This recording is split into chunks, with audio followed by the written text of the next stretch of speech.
by State House spokesperson Ednah, diesel will continue to retail at 140 shillings, petrol at 159 shillings and 12 cents, and kerosene at 127 and 94 cents after the head of state authorized an additional fuel subsidy of 16.675 billion shillings. Without such state interventions, the president noted that pound prices would have been 193 shillings and 64 cents for diesel, 209 shillings and 95 cents for petrol, and 181 shillings and 13 cents for kerosene. The fuel stabilization program has ensured that fuel prices remain the most affordable in the East and Central Africa region, further cushioning Kenyans from the high cost of living already experienced.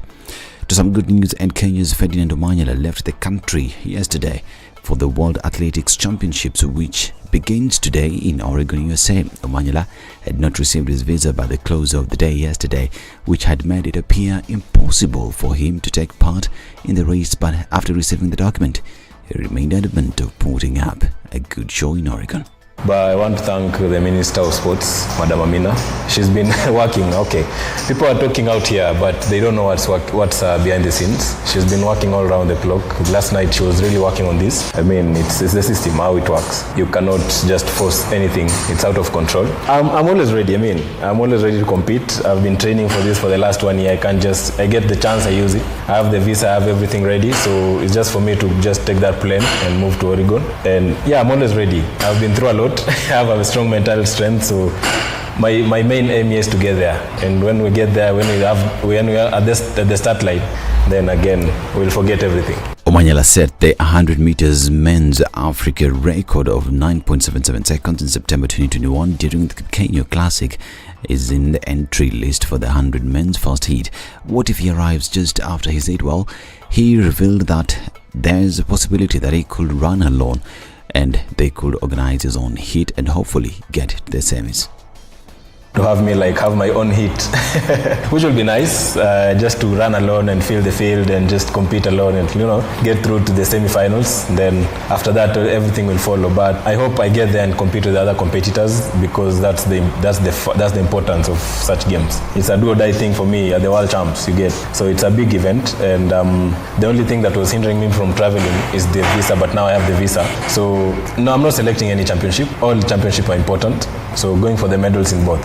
Omanyala left the country at 6 p.m. yesterday, and from entire Standard Media Group, we wish him the very best in his races. Now, the government has assured development partners that it has firmed up plans to ensure that he will be a smooth transition after next month's general elections.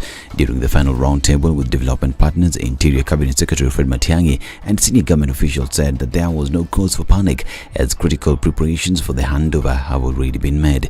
He further said that there was also no cause for alarm about the election impact on the economy and national security, as special arrangements had been made to forestall any election upheavals and jitters traditionally associated with the general election. We are ready, prepared, and totally committed to supporting the IBC to conduct the next general elections. We will do everything it will take and everything under the law to ensure that we fulfill our constitutional mandate and our obligations under the law, namely to ensure a peaceful, a stable country, a peaceful and effective transition.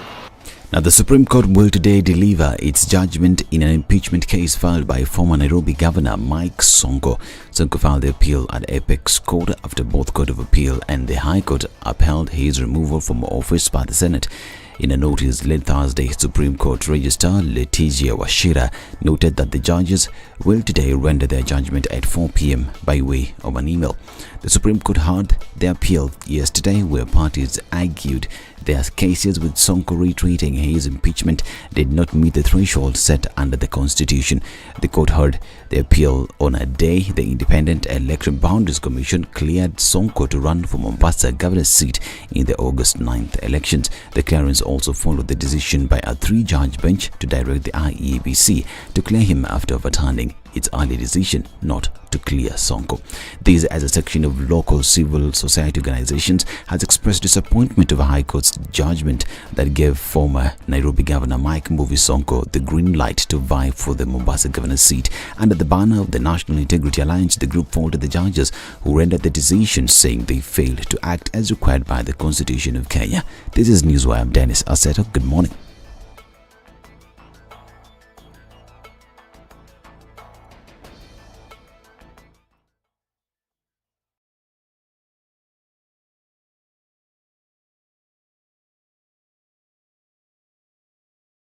The following takes place from 6 a.m. to 10 a.m. every weekday on SpiceFM.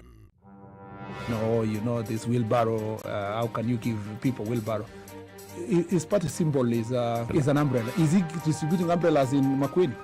Have you been told if we don't lock between 10 to 4, this is what we're saving? You try and call them, the same person who was in your house every day, because they know you are influential and you will give them votes. Call them after 1 month and see if they'll pick up their phone.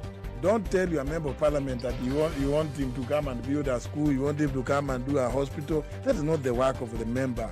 Now that we have devolution in this country, these resources should go to those devolved units. You have to have strong, independent institutions. And you have to have police who has the right to take the biggest town in the country and question, why did you do this and that, and send them to court if necessary. Joel in Kericho, good morning. Salama sana Eric, habari ya asubuhi. Salama kabisa. Mbunge wako ni nani? Anaitwa Seriousness Maritim, hapa ni Ainamoi. Seriousness Maritim, Ainamoi. Yes. Sasa ile juma nampambia yeye nini? Amalize aende. Oh, wow. Asante sana. That's it. The Situation Room, Kenya's biggest conversation. It's Friday. We're at the tail end of the week, and what do these streets have in store for us today? It looks like traffic is building up going into the CBD, coming off Thika Superhighway a little bit here and there. It started to build up. Mombasa Road, not too much of an issue. We'll see some inbound traffic around Imaradaima, and we saw that earlier. A few minutes after 6 o'clock means that we've not just really kicked in, but we will see a build up in different parts. Jogo Road in and outbound traffic has already begun, and we're looking at into the CBD. A trickle of traffic starts on Langata Road as well, getting out towards that interchange construction. Let's take a look in about half hour, see what it looks like and how it's changed this morning. And then let's talk on SpiceFM KE on Twitter. Keep things moving this Friday morning.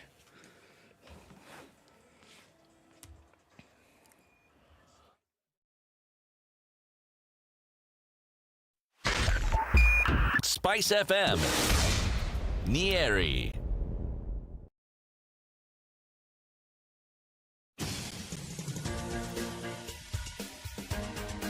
This is the Situation Room, the home of hard-hitting political commentary and penetrating insights about the state of the nation. This is a talk radio experience like no other. The Situation Room, a place for hard truths, debates, and elevated conversations. The Situation Room, witty, political, engaging, deep, controversial. In the room, we have C.T. Muga, researcher, academic, seasoned political observer, a fountain of wisdom in these politically uncertain times. Ndu Okoh, Nigerian by birth, Kenyan by choice, communications expert, Pan-Africanist, a truth seeker and believer in people power, and Eric Latiff, agent provocateur, the man in the chair, seasoned journalist. Okay, how are you doing? It's the 15th day of July, 2020. What is the Situation Room?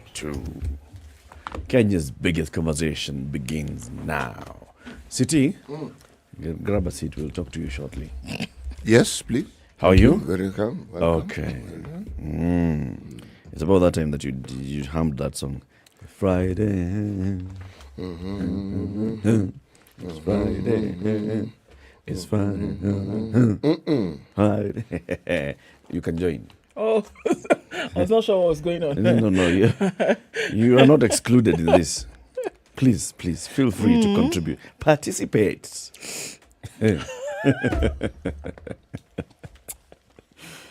How you doing, Ndu? Good morning. You well? Yes, I am. Had a good day? I did indeed. How are you? I'm very well. Yes. I had a good day, and you can tell CT had a good day as well. This CT, this one? This one. Okay. Mr. Muga. Good day. No? Good. Nespa? Oui. Oui, n'est-ce pas? Bien. Oui, n'est-ce pas? Oui, n'est-ce pas? So this particular n'est-ce pas is a wee one. It's a wee one. It's a oui, n'est-ce pas?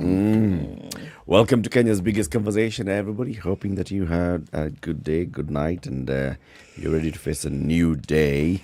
Let me tell you, there's something that's been happening, and it's getting covered And we said we were going to have that conversation. There's an alarming rise of HIV/AIDS infections among Kenya's youth. And by youth here, we're not just talking about people below 35. We are particularly alarmed at the rate of infection among teenagers and adolescents. Right? This is huge. City? Yes, please. Why is it big? Why is what big? It's what I've just said. What have you just Welcome back, City. There's an alarming rise of infections, HIV infections among Kenya's youth, and not just the youth below 35 years of age, but adolescents and teenagers. City? Yes. Why is it alarming? Well, one of the reasons why... Oh, Eric. That one, I think a little French is appropriate. Répétez, s'il vous plaît. Yes. You know, one of the things about the spread of diseases, the very simple, one of the simple facts about it is that if you're talking about diseases among human beings, it is human beings who are responsible for spreading them. Now, part of the reason that the spread then tends to increase among, say, young people. Young people are by far the largest in number in this country. And if you are talking about people who tend to congregate together, meet together, find things to do with each other, among each other, it tends to be young people. Now, very many young people who fall within that bracket that you've mentioned were toddlers, if not just outrightly small children, at the time when we had what you call the scourge of HIV. So this knowledge of the ravaging effects of it is something that they read like a historical novel, something that happened. They didn't see it, they didn't witness it, they didn't experience it. So to them, HIV is a disease like any other. You might as well be talking of a cold, you might as well be talking of pneumonia, you might as well be talking of a headache. It's just some other disease. Secondly, at that age of adolescence, the age bracket that you mentioned, that is when hormones are popping. They are all over the landscape. Now, HIV is predominantly spread through sex. Okay? That's the age when people are experimenting. That's the age when they want to determine whether everything that they have within their sphere called the body is actually functioning the way it's supposed to function. So, if you look at all these factors, and also, youth comes with a little throwing of the caution to the winds. The severity and the impact of certain decisions doesn't quite hit you at a certain age. That comes with experience and suffering and mistakes that also comes with age. Yes. So these factors and others which I haven't mentioned, put them all together, and they contribute significantly to what we are saying. We'll have 3 guests joining us for this conversation this morning. At 7 a.m., Professor Elizabeth Ann Bukusi is a researcher at KEMRI. She will be with us. Winnie Wadera Kiriga is a life skills facilitator and member of RAE Secretariat. She'll come and tell us who that is, but she's a life skills facilitator.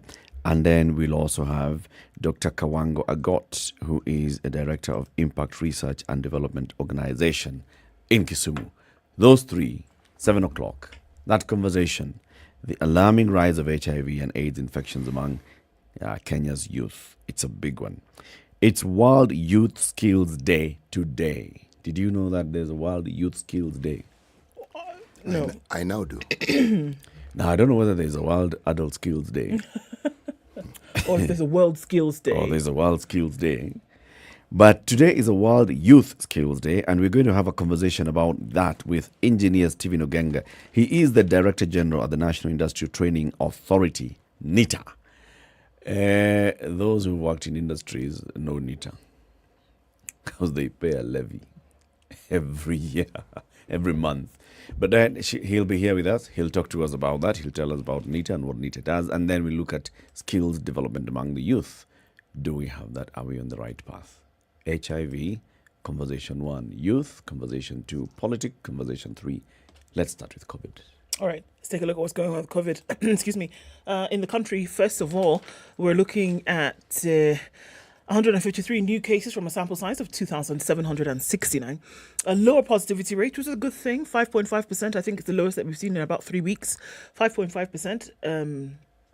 Of course, with the lowering of cases, we then see a lowering of the 4.3 on Friday, I think. Right, okay. So that's where it was.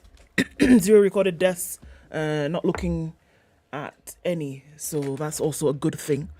The sample size is relatively, it's an average sample size based on what we've been taking in the country in the last, year. So in terms of that, that's what we were looking at. Interesting news coming out now in terms of symptoms. Do you remember the first time that COVID came out? The symptoms were fever, dry cough, shortness of breath kind of thing. And those were the things that you were now asked to go and check for. Now experts are telling us that the top symptom for COVID is a sore throat. The little scratchy thing that you feel it's sore, kind of swallow, difficult, etc., etc.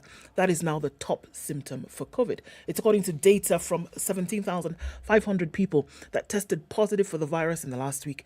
The most common ones reported were headache, blocked nose, and cough, but the top one was a sore throat. The majority of those who tested positive for COVID-19 in the last 1 week from this sample of 17,500 had a sore throat. High temperature, loss of fever, high temperature or fever, loss of smell or taste. And this is now taken out of the UK, right? So hoarse voice, sneezing, tiredness, muscle aches and dizziness scored higher than the other symptoms which we had seen before of high temperature, loss of smell and taste. What variant are they battling in the UK? Was the BA.5, which is this new variant now. This is one that is being battled, which we saw yesterday, is the more transmissible and then delivers more in terms of severity of symptoms. All right. So sore throat reported by 58%, headache 49%, blocked nose 40%, followed by cough, no phlegm, runny nose, cough with phlegm 40, and 37% respectively. COVID vaccine. India is giving free booster shots to adults for 75 days starting this week. The federal minister said the time period was to mark the 75th anniversary of the country's independence on the 15th of August. So for the next 30 days, for the next 75 days, booster shots are being given in India for free. It comes days after India cut the gap between the second and third doses of the vaccine to 6 months from 9 months.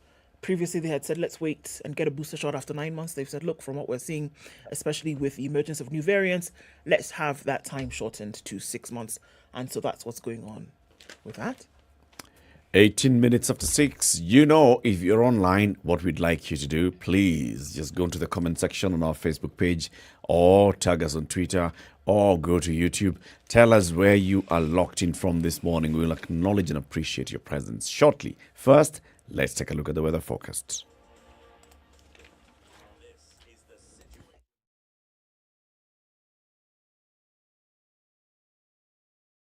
Standard Group's Farm Kenya initiative is the umbrella entity for all agriculture-related channels, activities and investments. The media platforms under the Farm Kenya initiative include the Smart Harvest Weekly Pullout in the Saturday Standard, KTN Farmers TV, a 24-hour agribusiness TV station, Maisha Kilimo, a weekly agriculture show on Radio Maisha, AgriTalk on SpiceFM's morning show The Situation Room, and Grind na Agribiz on Vibes Radio morning show Morning Vibes.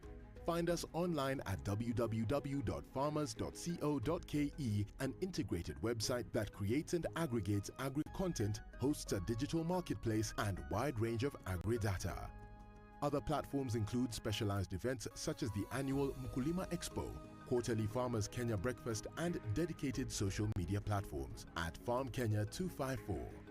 Farm Kenya, working to secure your growth.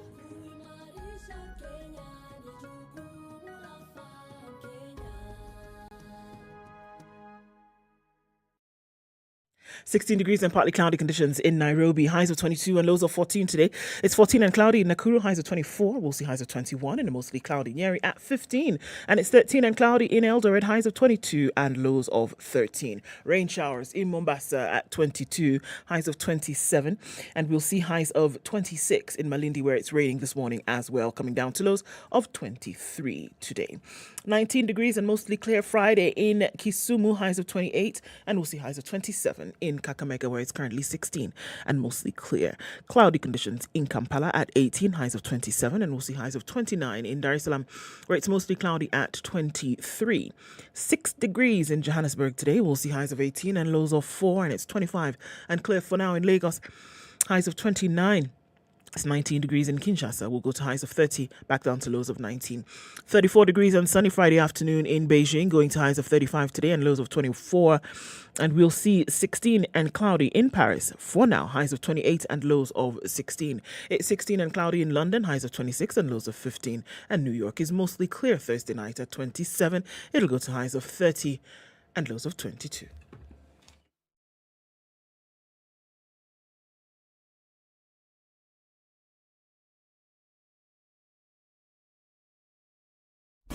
Classic soul, R&B, smooth jazz, neo soul, and nostalgic ballads. Make some noise. Yeah. You're listening to Spice FM.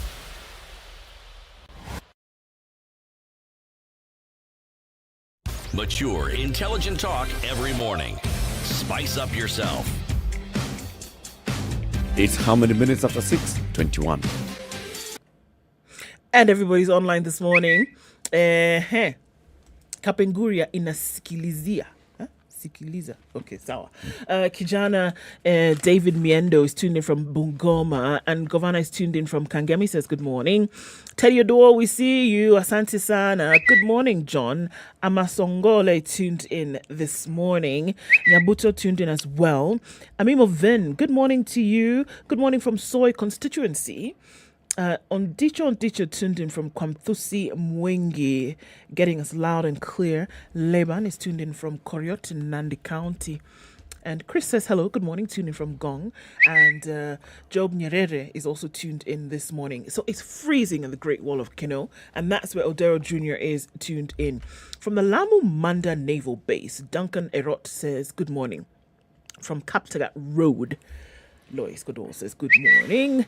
And Robert is tuned in as well. Umazi Mwachiti is tuned in as well. And Idewa Francis says he's tuned in, hoping you have a good weekend ahead. Indeed, Morris Monye tuned in from Bale, Uganda. And Vincent Ogutu is tuned in from Butula.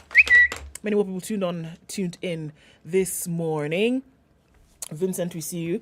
And you're saying, how are oil prices set to go up in Kenya while oil prices in the world are going down? Well, where are oil prices going down? I guess that's the question. Right. Where are they going down? We see you all this morning. Good morning. Thanks for joining us. Karibuni sana kila mtu. City Muga is here.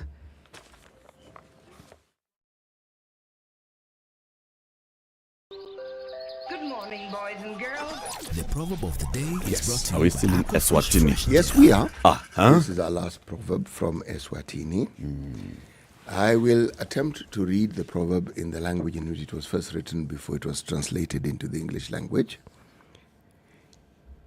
Indlela ibutwa kulabe sembili. Inlela ibutwa kulabe sembili. Yes. Ukipigwa na butwa, ukistaajabu ya Musa, utayaona ya Firauni. Utaamka saa mbili. Utaamka saa mbili. Very simply, the translation into the English language simply states, ask directions from those in front of you. Ask directions from those in front of you. Yes. Inlela ibutwa kulaba sembili. Which of those words do you think is in front?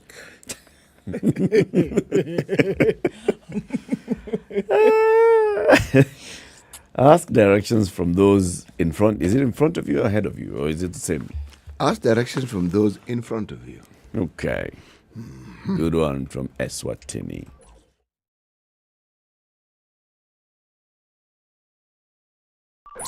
Brush your teeth twice a day with Aqua. Time for us to take a look at the newspaper headlines. You find an interesting story online, you know what to do. Save it in your pocket and you can consume it later. Pocket by Mozilla. Download it on Google Play Store or Apple App Store. www.standardmedia.co.ke is where you get premium audio, visual, text, pictorial content. There's a story about Wajakoya's lookalike who's causing a stir. Gordon Owio is turning heads in Kibra, and they even have a photo of the man alongside a photo of Mr. Wajakoya. And for real, this one city, if you now had the three of you, family complete. Family complete. Triplets, huh? City, Muga, Gordon Owiyo, Jojo Jakoya. Kwisha. Done. Yeah, done. Dusted. Completely. Completely. You can be the president's double. In case you know you have a stunt double. Yes. In case President doesn't feel like going somewhere for some sudden meeting, sends you. Brother. And all your job is just to go cut the ribbon and get into the car and wave at the people. No funny long statements. Don't talk. Adizaza wenzangu. Just appear, wave, get into the vehicle, move. What is in the headlines, Ndu? many stories making the headlines today. The Standard talks about a lame duck president on the front page of that. We'll have a look at that in a bit. But one that grabbed the headlines yesterday, and it probably is still having people on Tita mode. Who's to blame for this mess? Omanyala, due to run in Eugene in a matter of hours, was on a plane at 6 p.m. last night. And the question is, who caused the cock-up?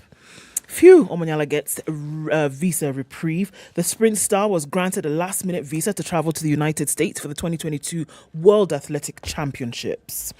Kenyans breathed a sigh of collective relief yesterday. After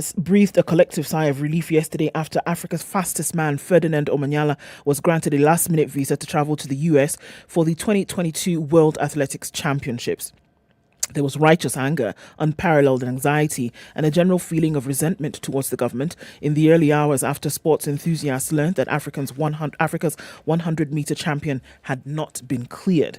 The dramatic developments pushed many to register their indignation on social media, while others called on the Ministry of Sports to explain the circumstances under which their track hero had been left out of the travelling party. Omanyala was called to the ministry this morning and was handed the visa to travel. He should be on the flight tonight to arrive in Oregon tomorrow morning, according to coach Duncan Ayemba.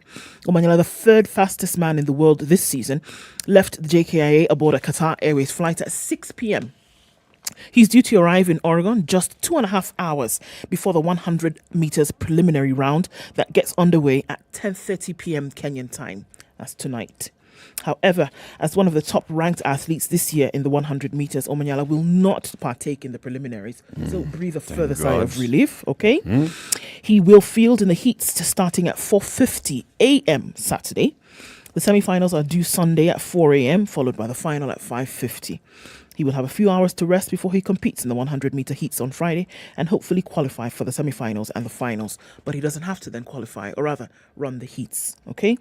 AK clarified that inconsistencies in questionnaires filled by two members of the Team Kenya had delayed their visas. The U.S. Embassy had also said that there were a number of people who had presented their visas presented their documentations which they were going through that were not necessarily athletes.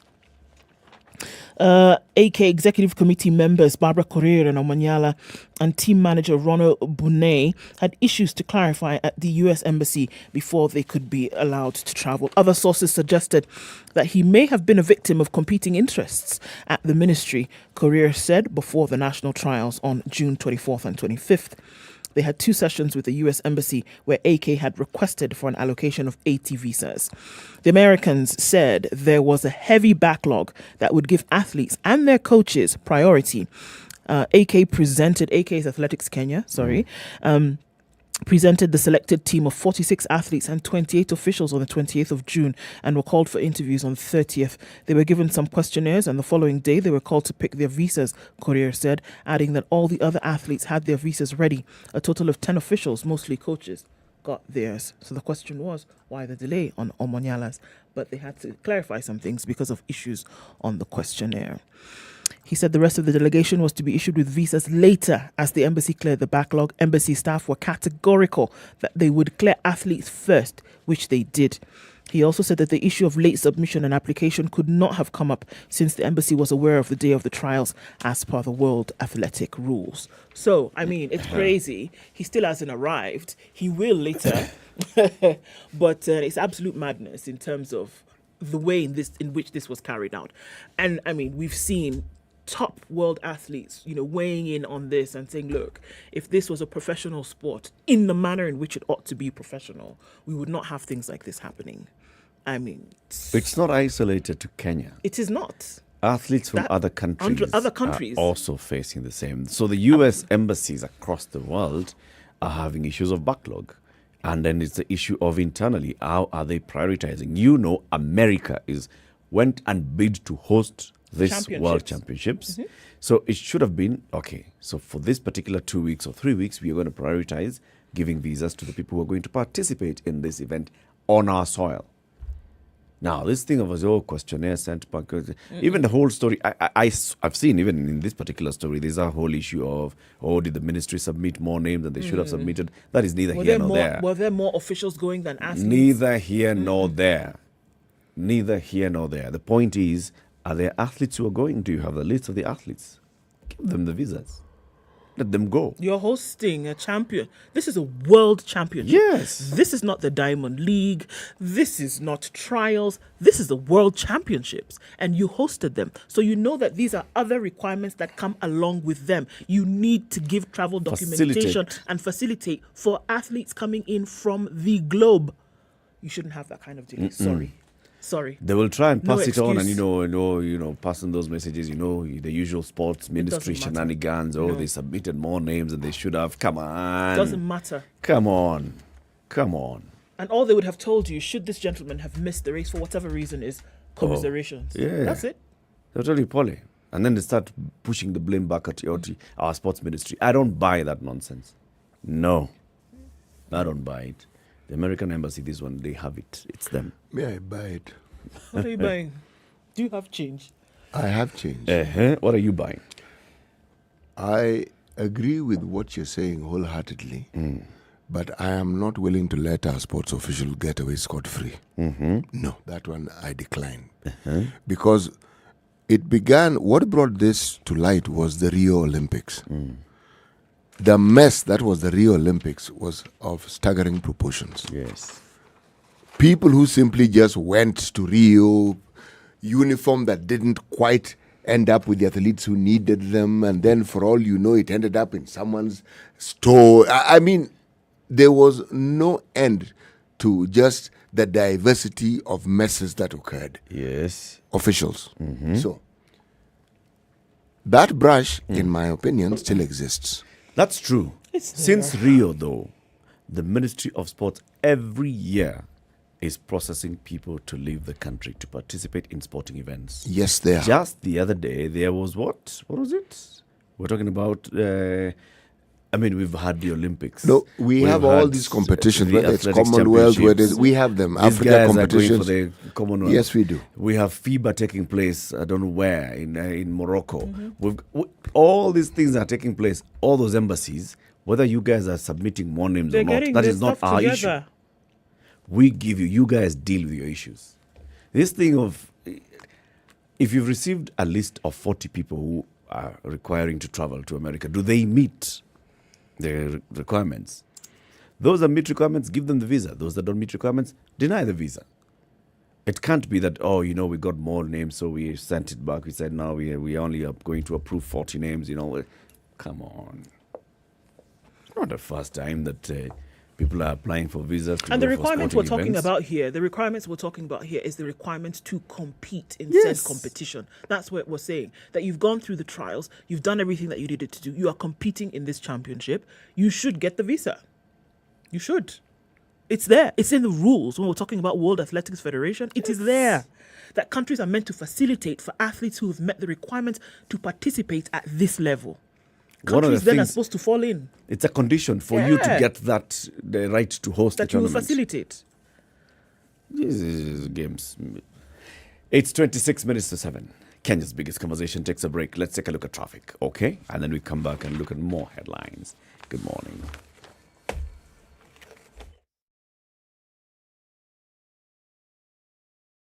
This is the Situation Room, the only way to start your day.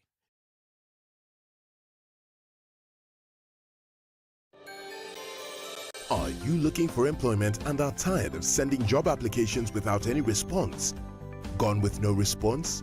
Tarmacking is now a thing of the past thanks to Skiza. Dial star 811 star 1 star 21 hash and subscribe to a ringback tune that reflects your qualifications only for 1.5 bob a day. And your callers will know your credentials and send you opportunities they come across. Set the tone with Skiza. Africa is rapidly growing, and Merck Foundation is raising awareness about different social and health issues through fashion and art with purpose.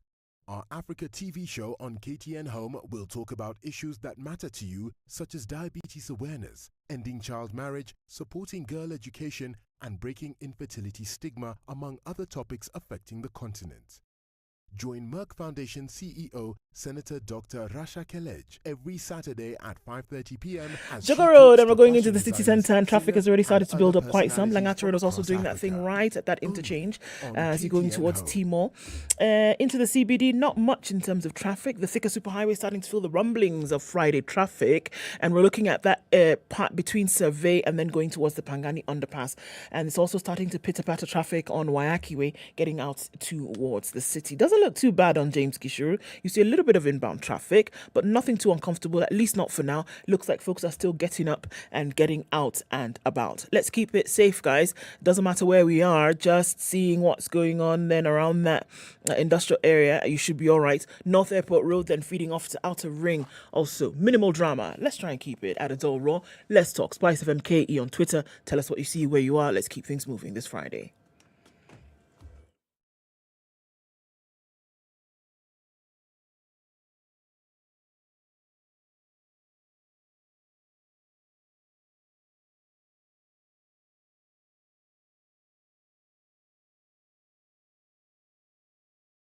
Mature, intelligent talk every morning. Spice up yourself. It's 23 minutes to 7. We continue looking at the headlines in the papers. I was paid 1,500 shillings to fake medical report for Obado AIDS. This is according to a medic. A clinical officer has narrated how he risked his job for a paltry 1,500 shillings to fake medical records for Migori Governor Okoh personal assistant. Cliff Momanyi told the court that he sacrificed and put his job on the line for Michael Oyamo after being requested by a colleague to do the dirty work, despite being aware that it was against medical practice to lie about a patient's medical condition. I knew the consequences of my actions and I regret it. I never did it before and will never do it again. It's true, I was paid 1,500 shillings and I risked my job to fake the medical report. This was the second time the clinical officer based at Kisii Teaching and Referral Hospital was testifying in the case where Obado, Oyamo and former Migori County Clerk Caspar Lobiero are facing trial over the murder of Sharon Otieno and her 7-month unborn baby on September 3rd, 2018.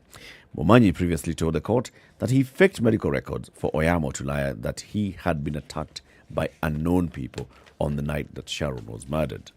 He had testified that on September 4th, 2018, which was a day after Oyamo is alleged to have met with Sharon before her abduction and subsequent death, he received a call from his colleague based in Migori requesting that he assist in faking the medical report. According to Momanyi, he went ahead to fill the patient form indicating that Oyamo needed referral and specialized treatment in Kisumu, and that the patient has suffered strangulation from unknown people. He continued his testimony yesterday, where he told Justice Cecilia Gedua that after faking the form, his colleague Justice Moindi sent someone to pick it up. And it wasn't until the following day, that September 5th, 2018, when he realized, oh my God, what did I do? I was in the house watching television when I saw breaking news that a lady called Sharon had been killed and the name Oyamo was being mentioned. My instincts told me it was in relation to the medical record that I had faked. He felt something was not right and immediately called his colleague who lured him into faking the medical records, requesting that they immediately report the matter to the police. The colleague declined his request that they report the incident, and it was not until October when he was summoned by police who were investigating Sharon's murder. Now he's basically Judas. He's realized, what did I do? Yep, I think the what did I do factor is greater than he imagines. Because once you have been caught out on a lie, What makes you think anyone will believe anything you say thereafter? Something as profound as doctoring a medical report. Yeah.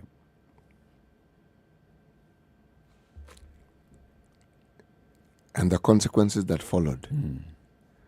When you now report that you were paid 1,500 shillings, I personally don't believe he was given 1,500 shillings. You think it was more? I'm certain it was more. I think it was significantly more. You see, even if it was less or more, what I say holds as much water as what he says. So it's not as though. Would you suspect that he is still embellishing the truth here? This is the problem of having been caught out on a lie. This is what I'm saying. It may well even have been that he did his friend a favor. Yes. But no one is going to believe that. It becomes difficult to believe. He has come out and said, yes, this is what I said. The question will be asked this, okay, so why do you feel that you need to come out and tell us this now at this particular point in time? He did. Yes, he has said so. And the question will arise, is that the only reason why you are doing this? All I'm saying is... when the police came to him, he confessed immediately and said, because it was eating him. Police came to him a month later. A month later? Yep. A month later, he had time to actually understand the ramifications of what he had done. Yes. And he called his friend, and the friend told him, Chanda, you're cute too. It was still eating him. And he wasn't sure now what to do. Police called him. He's like, okay, let me tell you guys. This is what happened. What do you think? I think it was a prudent step that he took to actually come out clean. What I'm actually talking about is whether the believability factor in whatever he has to say. It's always a problem. Give someone the benefit, but if somebody confesses their sins, yes, be ready to forgive. CT is saying that he wants him to confess everything that he did. That whatever he's confessing right now is only maybe just... And how do we know, as he says... That's what I'm telling City. I mean, somebody has come before the Lord and said, Lord, I have sinned. God doesn't start telling you, tell me everything. All the things you have done. No. Are you sure you're telling me everything? Eric, he forgives you. Eric, he is saying it's the first time he did it and he'll never do it again. How do we know? That is the first time or that is the last time? Surely.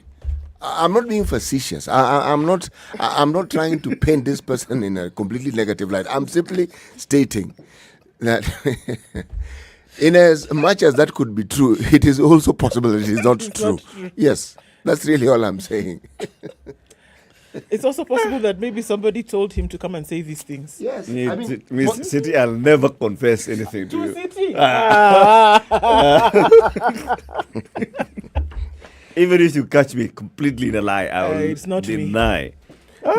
Wait. No, I don't. Eric said I don't. Sheesh, man. Okay, what are you looking at? There's something here. I'm looking at this issue on the Standard. Politics saves Kenyans from fuel cost pain. It's on page 4 of the Standard. This is what the story reads. Uhuru makes pitch for... No, that's not it. Yes, it is. It's the one, yes. Yes, it is. It is. There are two stories here. Consumers spared as prices of petrol, diesel and kerosene retained for the next month. Government has spent more than 100 billion to cushion Kenyans from high cost of fuel. You know, this is a favorite story of mine. Yes. Because I am at odds. I wonder, when we talk about this subsidy, we keep mentioning this subsidy, all right? It's 100 million. How much money did the government collect? 100 billion. It's billion, isn't it? Okay. How much did the government collect from the fuel levy? Yes. Because if it collected 100 billion and it's giving 100 billion, it's not the government subsidizing us. It's us subsidizing ourselves. It's a Harambe kitty. Yes, it's a Harambe kitty. The way it keeps being presented. Maybe I'm the one who doesn't understand it. It's very possible. But let me just read on. Read. The fuel subsidy has evolved to become a campaign tool for President Uhuru Kenyatta as he pitches for Azimio la Umoja, One Kenya Alliance presidential candidate Raila Odinga. Yesterday, for the first time, Uhuru's office appeared to usurp the role of the Energy and Petroleum Regulatory Authority, EPRA, announcing pump prices and the measures put in place that saved motorists from paying 210 shillings per litre. Remember the 200 I mentioned before? Did I not say we're heading there? We arrived. We already passed there. Yes. Thank God for a caring government. I mean, It's actually a caring president, folks. Oh, it's a president, yes. State House said the president had authorized an additional 16.68 billion to be used for the fuel subsidy. That's good. Okay. Right. This brings the total amount that the government has spent cushioning Kenyans from high cost of fuel to 101.85 billion since April last year. How much money did the government collect from the fuel levy? Okay. How much is left? Yes. How much is left in that kitty that Yes. we've been contributing? Okay. Can you please tell us this? Because we are happy that fuel prices have remained a constant. The truth of the matter is, for how long? It's just, it's a month. Next month, when we go to the 14th, this story will arise again. Okay? But next month, by such a time, we will have voted. Yes. There'll be a new government. So it'll be somebody else's headache. Yes. No, he'll still be president. Oh, believe me, it'll still be somebody's headache. He can just sit back and say, well, mimi naenda nyumbani. Yeah, so I mean, me, I'm packing my bags. What are you people asking me to do? You know how much work I need to do to Just pack this packing my bag. bags. You know how many bags I have? And to paint the house. Mama wachukue deposit yangu.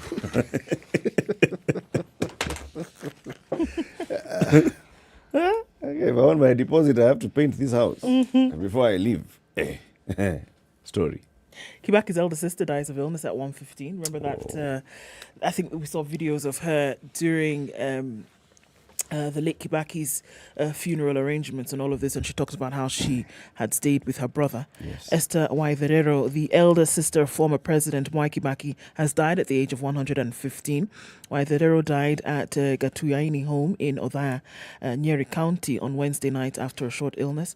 Dr. Joseph Kiragu, who is a close relative, confirmed that the centurion passed on after a week-long sickness. It is true and sad. We've lost Waitherero, who had been unwell for some time. She died inside her house where she was undergoing medication.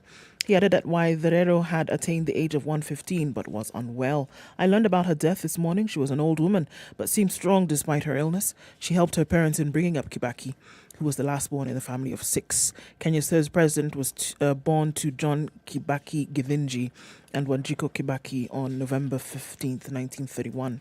He was buried in April, and the former president was survived by his elder sister, who played a big part in raising him.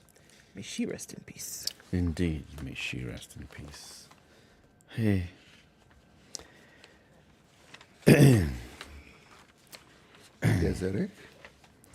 There's apprehension over even with you among head teachers across the country because auditing of 160 billion shillings wired to public primary and secondary schools in the last 2 years has begun. Basic Education PS, Dr. Julius Rwan, said teams have already been constituted to undertake the exercise in all the 47 counties.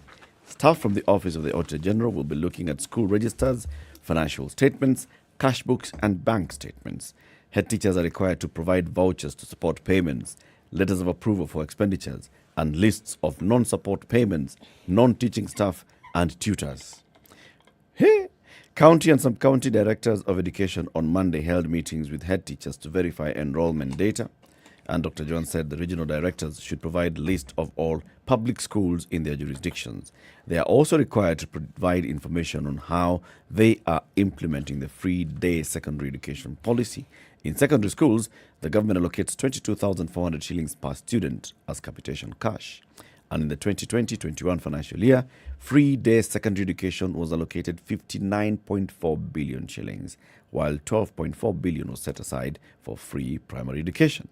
The government last year allocated 62 billion shillings for free day secondary education, while 4 billion was set aside as exam waiver for Standard 8 and Form 4 candidates. A further 4.2 billion shillings was spent on school infrastructure. It's about 17 billion shillings for tuition, infrastructure development, payment of teaching and non-teaching staff employed by boards of management in primary schools. The Ministry of Education usually uses lists of students captured in NEMIS before it releases funds to schools. Hey! You've heard this. Ghost students. Ghost schools even. Ghost schools. Ghost expenditures. So audit is coming. Now, this audit, on one hand, it could unearth things. On the other hand, who's supervising the audit? The county director of education and the regional directors of education. Do you think they are not aware or they are not part of anything that could be going wrong in their jurisdictions? Valid question. For any such activities to take place and to be ostensibly undetected, it requires collusion. It requires partnerships. Yes.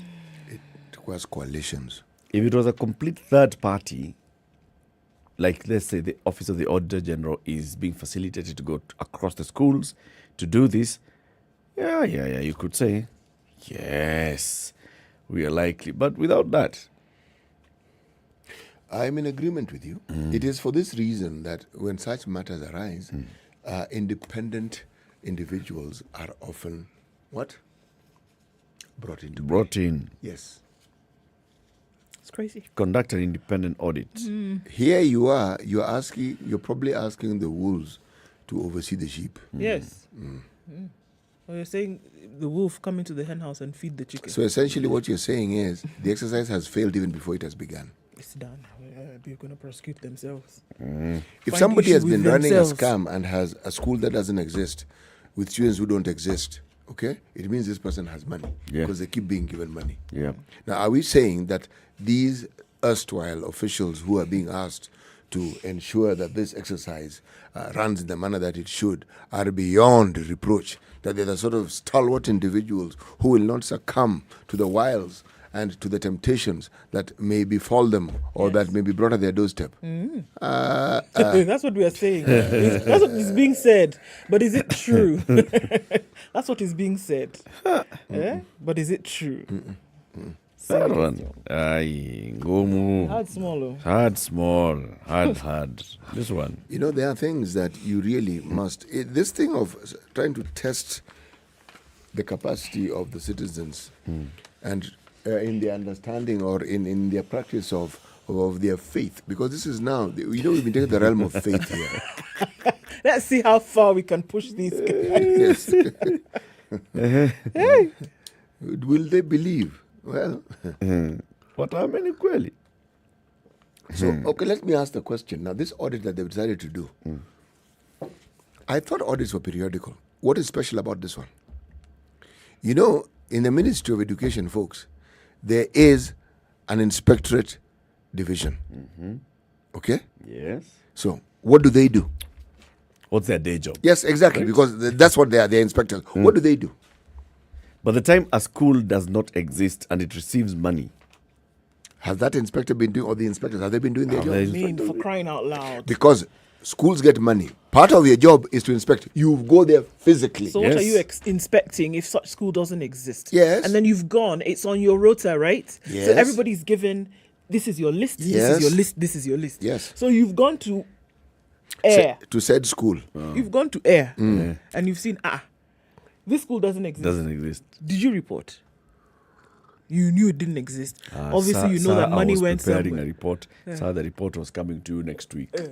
Remember that gentleman in Wasingishu? The one whom Professor Magoa referred to in some fairly colorful language. Yes, that particular individual. That one. Same thing. Where's the report? Well, I know it was coming so to now you. These are the same people that you're asking to come and do audits. To oversee the audit. What do inspectors do? Sheesh. What do they do? Yeah. There's no way you can say that you have access to NEMIS as an inspector. You can say, I have X number of pupils or students in my jurisdiction. Go and establish. Yes. The students actually exist. More so every year, every term, when you know that monies have been disbursed, and this is your job. Is it not your job to ascertain that these things are as those you've things been are told? done? Exactly. But the ukora that happens in this thing city, actually, that reminds me. There's somebody who was telling me a story in utter frustration.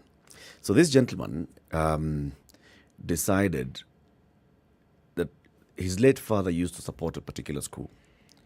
And in honor of his late father, the guy decided, I want to go and donate something to the school. Went and looked at the school and there was congestion. So he said, how about I help you put up a classroom or two? And he sat with the board and the board said, yes, we would take that. We would really appreciate that donation. So he says, fine. Let's go ahead. Give me the budget. Tell me what the requirements are. You tell me what the requirements are, because I don't know. I don't want to build a school just like that. So they go, and the initial budget is told about 3 million shillings. You can put up a classroom or two. And this is a classroom. So it's a multi-level classroom. Okay? Okay. So the guy says, all right, let's start. I will see it through. Halfway. The Director of Education, the Ministry of the Public Works person has come, and they have changed, the requirement for this kind of classroom ought to be this, and the other. The budget shot up from 3 million to 10 million. That one, you just forget that project. 10 million bob. No. And this is after they've already started. No, this, the requirements here, in fact, you see, the director is refusing to sign. This is not how this classroom should look like. But how on earth do you even begin without these individuals having signed off? Remember, that's the thing. For government, there's Ministry of Works that actually is involved in these things. Yes. If you're talking about the quantities, understanding all these things, determining they are the ones stress. who had actually said, this, you require a school, so these are the standards for us. Precisely. Where does the Director of Education come in? By the time you're actually being given the go-ahead, everything that even involves that director has been ticked off. Has already been ticked off. Yes. It's them who've come and said, this is a requirement Yes. to bring up a classroom here. Okay? And says, let's go ahead. They start. Oh, no.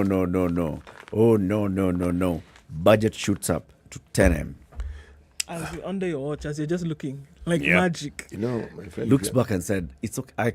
Because I had pledged, and it was in honor of my father, we continued, and I even went to seek support. We finished, but left the very bad taste in his mouth. He's like, that 10 million shillings actually could have done a lot more. Many more. 10 million. You build a whole new school. Yeah. Eric, that one. You build a whole school. You build a whole school. So, and it's actually a local day secondary school. Eric, the only classroom that has 4 walls is the first one. The others have 3 walls. 3-3. Yes. 3-3. Now, that slab that you put, if you want to make it a double story, is costly. Yes. But the amount that you're mentioning, no. Crazy. That's exorbitant. Crazy. It's those things that just make you wonder, what on earth is going on here? Actually, it's very simple. Why? At the very least, one could argue it is absolutely sickening. Total. Keep it here for more conversations. Elections, Bila what? Norma. Bila Norma. What's that all about, CT? Well, elections come and go, as we say. But indeed, the problem is in this country, they don't just come and go. They come and they go with all manner of tribulations and trials. We're saying that it doesn't have to be the case. You can have elections, have differences, and continue, because life continues after the elections. This is something that is obvious, it is clear, and you know it. So why not have a peaceful elections so that you can have a peaceful aftermath? Very true. Very true. Penda Jirani, the Standard Group has teamed up with the National Cohesion and Integration Commission to spread this message of peace as we head into this election. Okay? Our teams are in Eldoret this weekend, engaging with the people. Keep it here for conversations about the alarming rise of HIV/AIDS infections among Kenya's youth, coming up in the next hour. It's now 7 o'clock.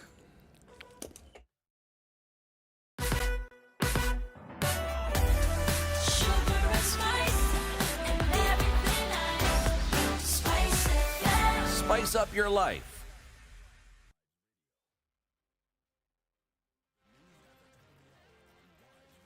The latest news from around the world. 94.4 Spice FM. Good morning, this is Newswire. I'm Dennis Aseto. Fuel prices are set to remain unchanged for the month of July, following a directive by President Uhuru Kenyatta. In the directive announced by State spokesperson Ednah, diesel will continue to retail at 140 shillings, petrol at 159 and 12 cents, and kerosene at 127 shillings and 94 cents.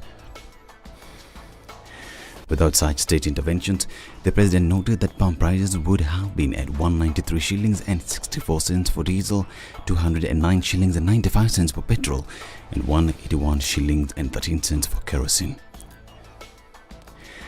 Kenya's Ferdinand Omanyala left the country Thursday evening for the World Athletics Championships, which begins today in Oregon, USA.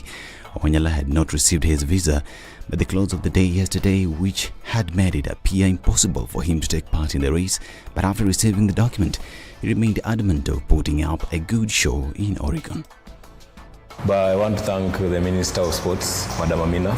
She's been working, people are talking out here, but they don't know what's behind the scenes. She's been working all around the clock. Last night she was really working on this. I mean, it's the system, how it works. You cannot just force anything. It's out of control. I'm always ready.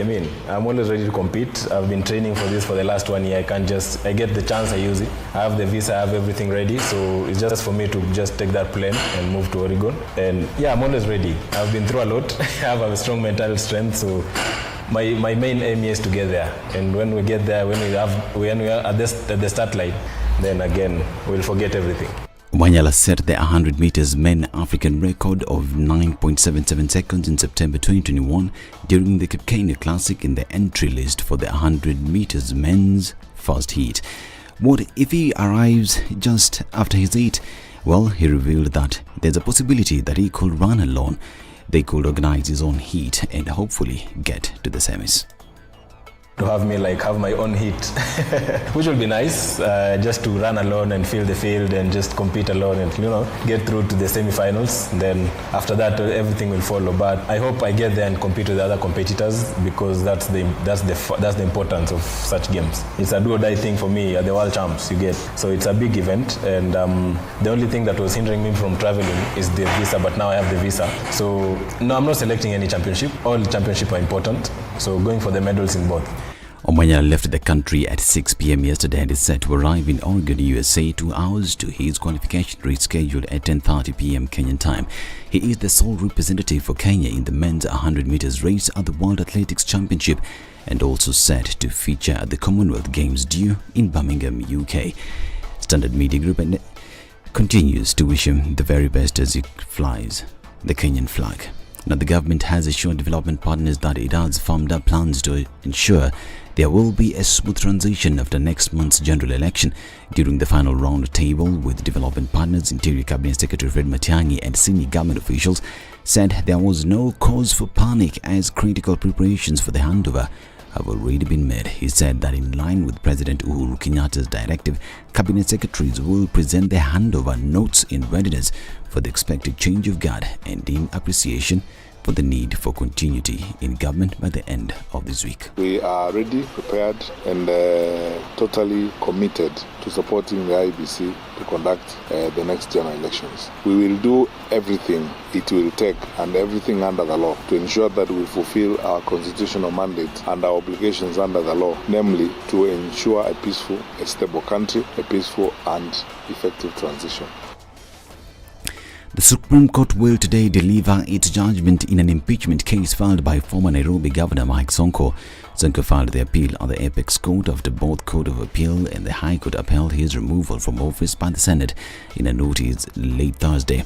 Supreme Court Registrar Latiff Washira noted that the judges will today render their judgment at 4 p.m. by way of an email.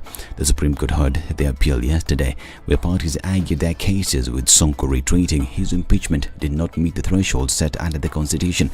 The court heard the appeal on a day the Independent Electoral Boundaries Commission cleared him to run for Mombasa governor's seat in the August 9th election.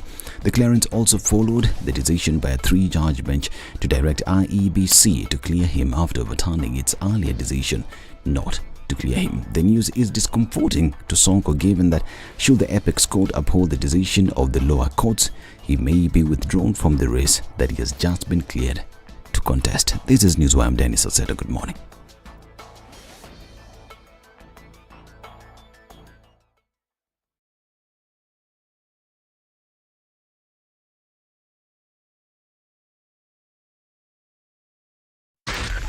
Spice FM, Nakuru. All right, still a slow start to Friday. Some traffic on Langata Road. Okay. A lot of traffic on Langata Road today, and it's spilling over to Raila Odinga Way, and we'll see some of that then spill over to Ngong Road, and that gets quite busy as you're getting into the city centre. It's picked up on the Thika Superhighway, and we're looking at that outer ring junction coming out then through to Survey, out towards the Pangani underpass, in and outbound traffic on Kiambu Road, and we're looking at some on Limuru Road as well. What else do we see? Traffic coming off Kangunda Road, connecting with Outer Ring. North Airport Road has some here and there.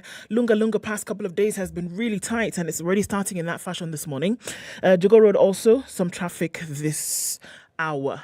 Let's take a look in half hour or so, see what it looks like. But for now, it's starting to pick up this Friday. Keep things moving. Talk to us on SpiceFM KE on Twitter.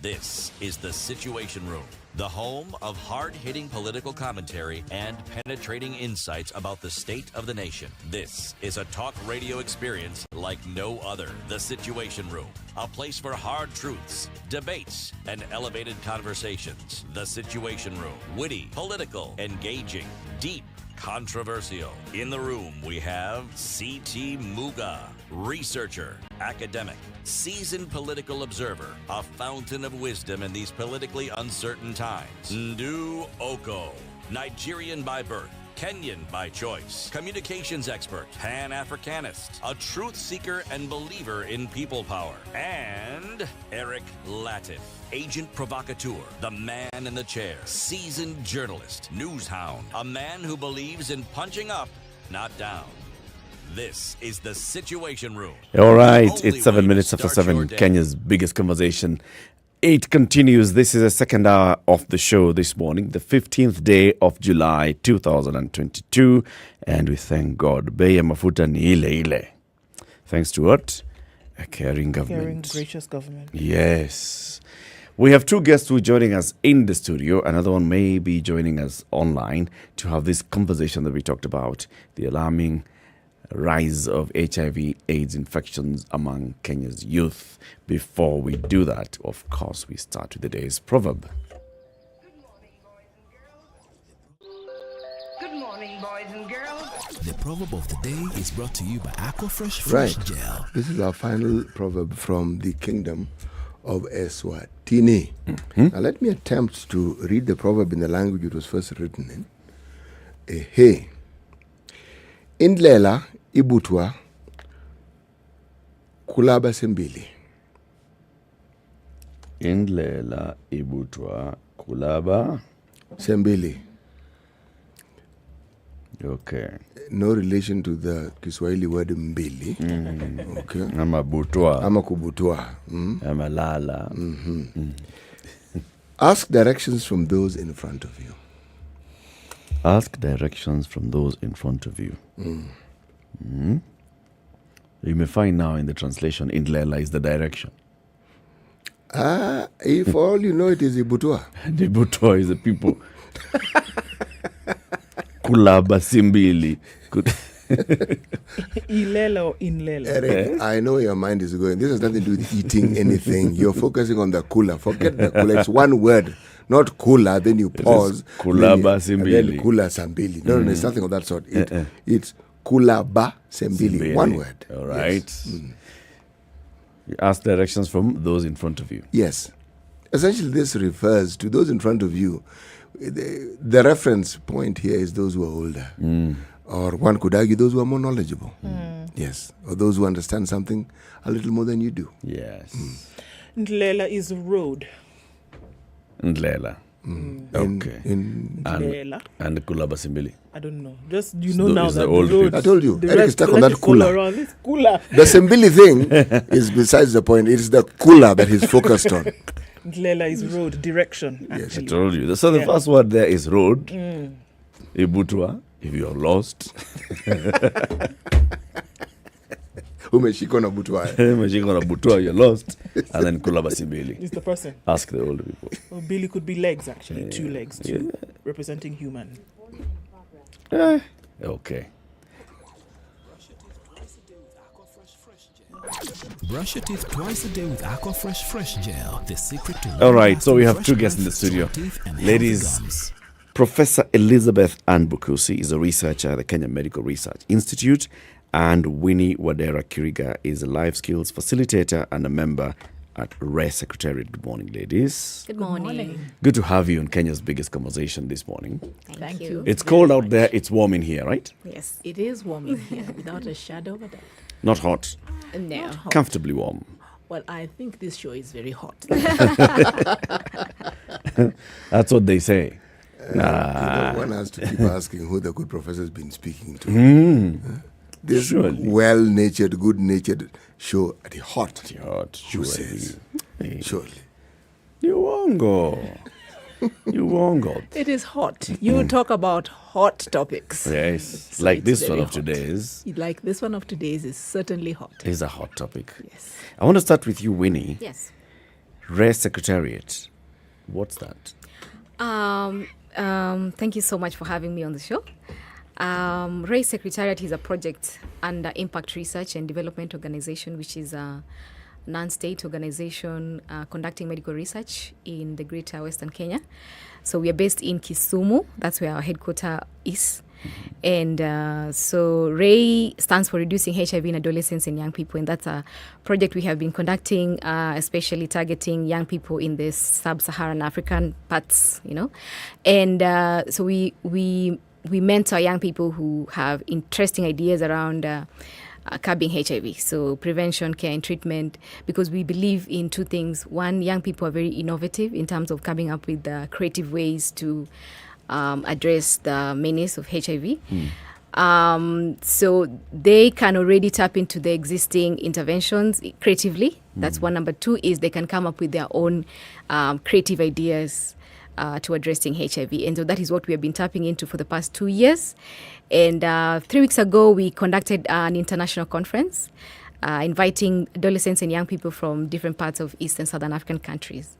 And it's very, very exciting. We've seen young people come up with interesting ideas. And right now we have something called the 30 Under 30 Award, where we are sponsoring young people by actually giving them grants to run with their ideas, so in form of research. All right. Yes. Before the good prof comes and gives us the overall figures of the research that, of course, she conducts on a daily basis, your own experience on the ground, we have seen the news lately, concern of a rising rate of infection in HIV and AIDS among the youth and adolescents. These are the people that you deal with on a daily basis. Is it what you're also seeing on the ground? It is true because, first of all, the biological composition, adolescent and young people's bodies are not quite developed. So, of course, they're susceptible to, for example, tears when it comes to HIV and, and sex. And I don't know if that's, right to use on the breakfast show. It's a word to use. Yes. Yes. Mm-hmm. And You so... do know we tend to have politicians on this show, so the limits that you speak of don't really exist. So please carry on. All right, thank you. Yes. So adolescents and young people's bodies are not quite developed, and so that puts them at risk to HIV infection. And then we also know that young people cannot quite negotiate, especially for safer sex, because of confidence issues, self-esteem, speaking up for themselves. The negotiation skills are not quite developed. And so that makes it true. And another thing is youth-friendly services to access to HIV prevention and care and treatment has been a challenge because there's a lot of prejudice. For example, you can be asked as a young person wanting to get tested, as an adolescent wanting to get tested. Can you imagine walking into a health facility? Sometimes, there are myths and facts around stigma, and you being asked, why do you want to get tested? Have you been promiscuous? And so, there's a lot of prejudice and fear. So young people don't quite, are not very motivated towards getting services. And so that puts them at a risk. And so on and so forth. There are a lot of issues that actually make it true and factual towards the prevalence of HIV amongst adolescents and young people. Okay. Yes. Prof, now give us the statistics. Thank you very much. One wonders why the concern about young people. Now, Kenya, sadly, one of the things we are still leading in, we are still in the top 5 of countries that have the most numbers of individuals infected with HIV. And where is it that we're seeing the highest numbers of new infections? Among young people aged between 15 to 30. Young women are 3 times more likely to be infected compared to young men. So the young men in this age group, the HIV prevalence is about 1.2. For young women, it is something like 5.4. What does that mean? If you think about it in hard life terms, it means you're thinking about one young woman, probably in every 10, every 20 is likely to be infected.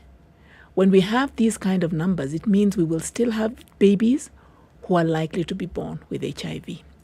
We are not only concerned about HIV, other sexually transmitted infections as well. Even as we are finding new ways of preventing HIV, and pre-exposure prophylaxis, PrEP, is one of those ways, we are seeing very high levels of other sexually transmitted infections. Why does this matter? This matters because some of these infections are the ones that are associated with lifelong challenges like infertility, inability to be able to have children when you're older or when you now want to have the children. They cause a lot of morbidity, in other words, ill health. And the problem is this age group is sexually active. They are the individuals who are likely to be having sex. They are our productive people who are going to impact on our economy. When they're unwell, when they're infected, it means we're losing our soldiers even before we've started the fight. So that is why there's a need to be concerned. Winnie just told us it's hard for many young people to access services. The first assumption is somebody is promiscuous. It's a terminology you don't really want to use. Yep. And the reality is you can only have, maybe you only have one partner, but that one partner, because they've had another, puts you at risk. I mean, this, even as we look at this, there's so much talking about, okay, there's the confidence issues, there's the self-esteem issues. So there's no search for knowledge because you don't want to ask these questions about this thing that we don't even want to talk about. So there's that side of it, Winnie. But then now looking at the numbers that we're talking about, is it for lack of information? Or is it for fear of something else? I mean, looking at other studies that were done, we have young people who are looking for I've lost the word. We're not looking for protection, rather not looking for condom use, but are looking for I've lost the word. Contraceptives. Thank you. Contraceptives after. So the fear of pregnancy far outweighs the fear of sexually transmitted diseases. You're very right. But to make it even worse, let me just say that, and I want to speak from the young women's perspective for this one. The young men will forgive me. Even though this is a concern for all genders, and we do want to talk about the rights of people, that people do have the right, first of all, even just to information. But 60% of young women, their first sexual encounter is not consensual, and they didn't want it. It was date rape, or it was forced. They're coerced to the point where they feel they can't say no. And the age of sexual debut for young people in this country, for young men, it's about 17. For young women, we are talking about 15. Now, think about a 15-year-old. That's a person who, depending on where they live, in the rural areas, they're probably still in primary school. In the more urban areas, this is a person who's just entered high school.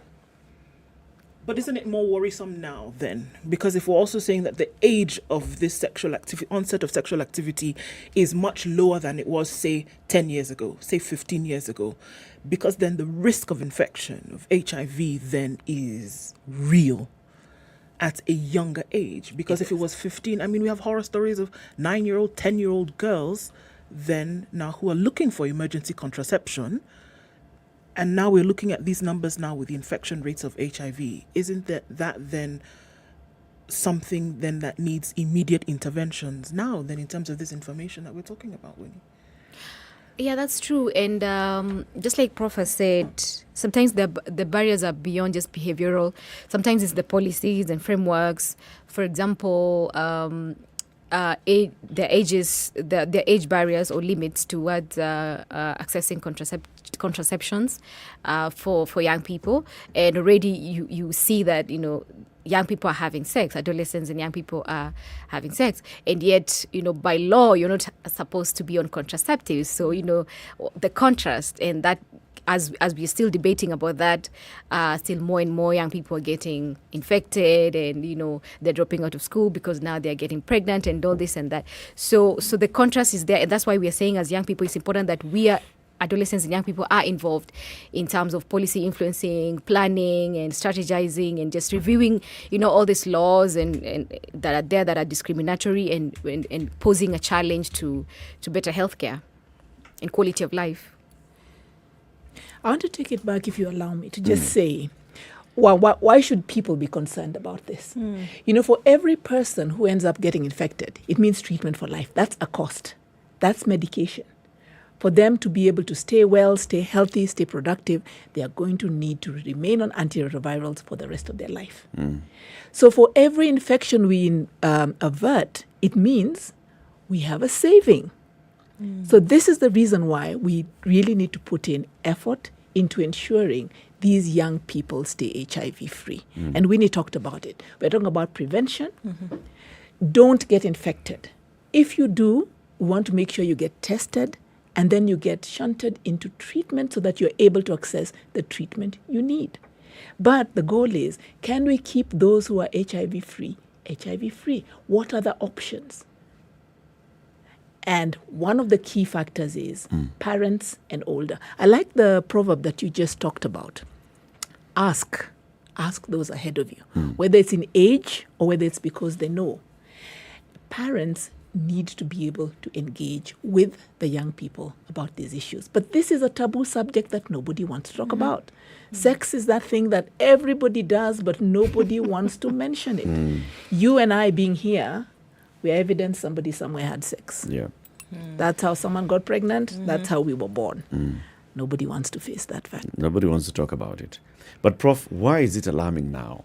When we saw this in the news the other day, we said Kenya has been running HIV and AIDS awareness and sensitization programs for more than 20 years, at least intensely, right? Very many of the people that we're talking about now, being adolescents and young people, have been born within that time. And were born of parents who are aware, are the consumers of all that government effort to sensitize and create awareness about HIV and AIDS. So you'd expect that this new generation that's growing up, they're growing up in this environment where there's a lot of information, that there is HIV, yes, that there is AIDS, yes, and this is what you can do, yes, that there is treatment, yes, that there is prevention methods, yes. So why is there a rise in the infection of young people? Why now? There are a number of different factors. Indeed, these are individuals born within this era, and one would assume that they get enough information. Human behavior is very difficult. We are now in the middle of the year. If we were to take a poll of how many people made New Year's commitments to exercise, Eric, I should start with you. You're looking guilty. That they would be exercising three times a week. I didn't put myself through that. They would cut down on the red meat they were eating. And how many of them are there now? Very few. Human behavior is not something that you do once. It's changing your lifestyle to fit certain things. That's one. Number two, the information that's been coming may not necessarily suit the needs. And Winnie said this, and this is what Ray was about. Nothing about us without us. I may make a wonderful product, but however, it doesn't suit your needs. You don't like it. It doesn't fit your lifestyle. You are not part of the co-design to help me be able to figure it out. Right. But the third thing, the COVID pandemic has really hit people hard. There's been a challenge. People are financially in difficult circumstances. In addition to that, accessing services has been very challenging during this period.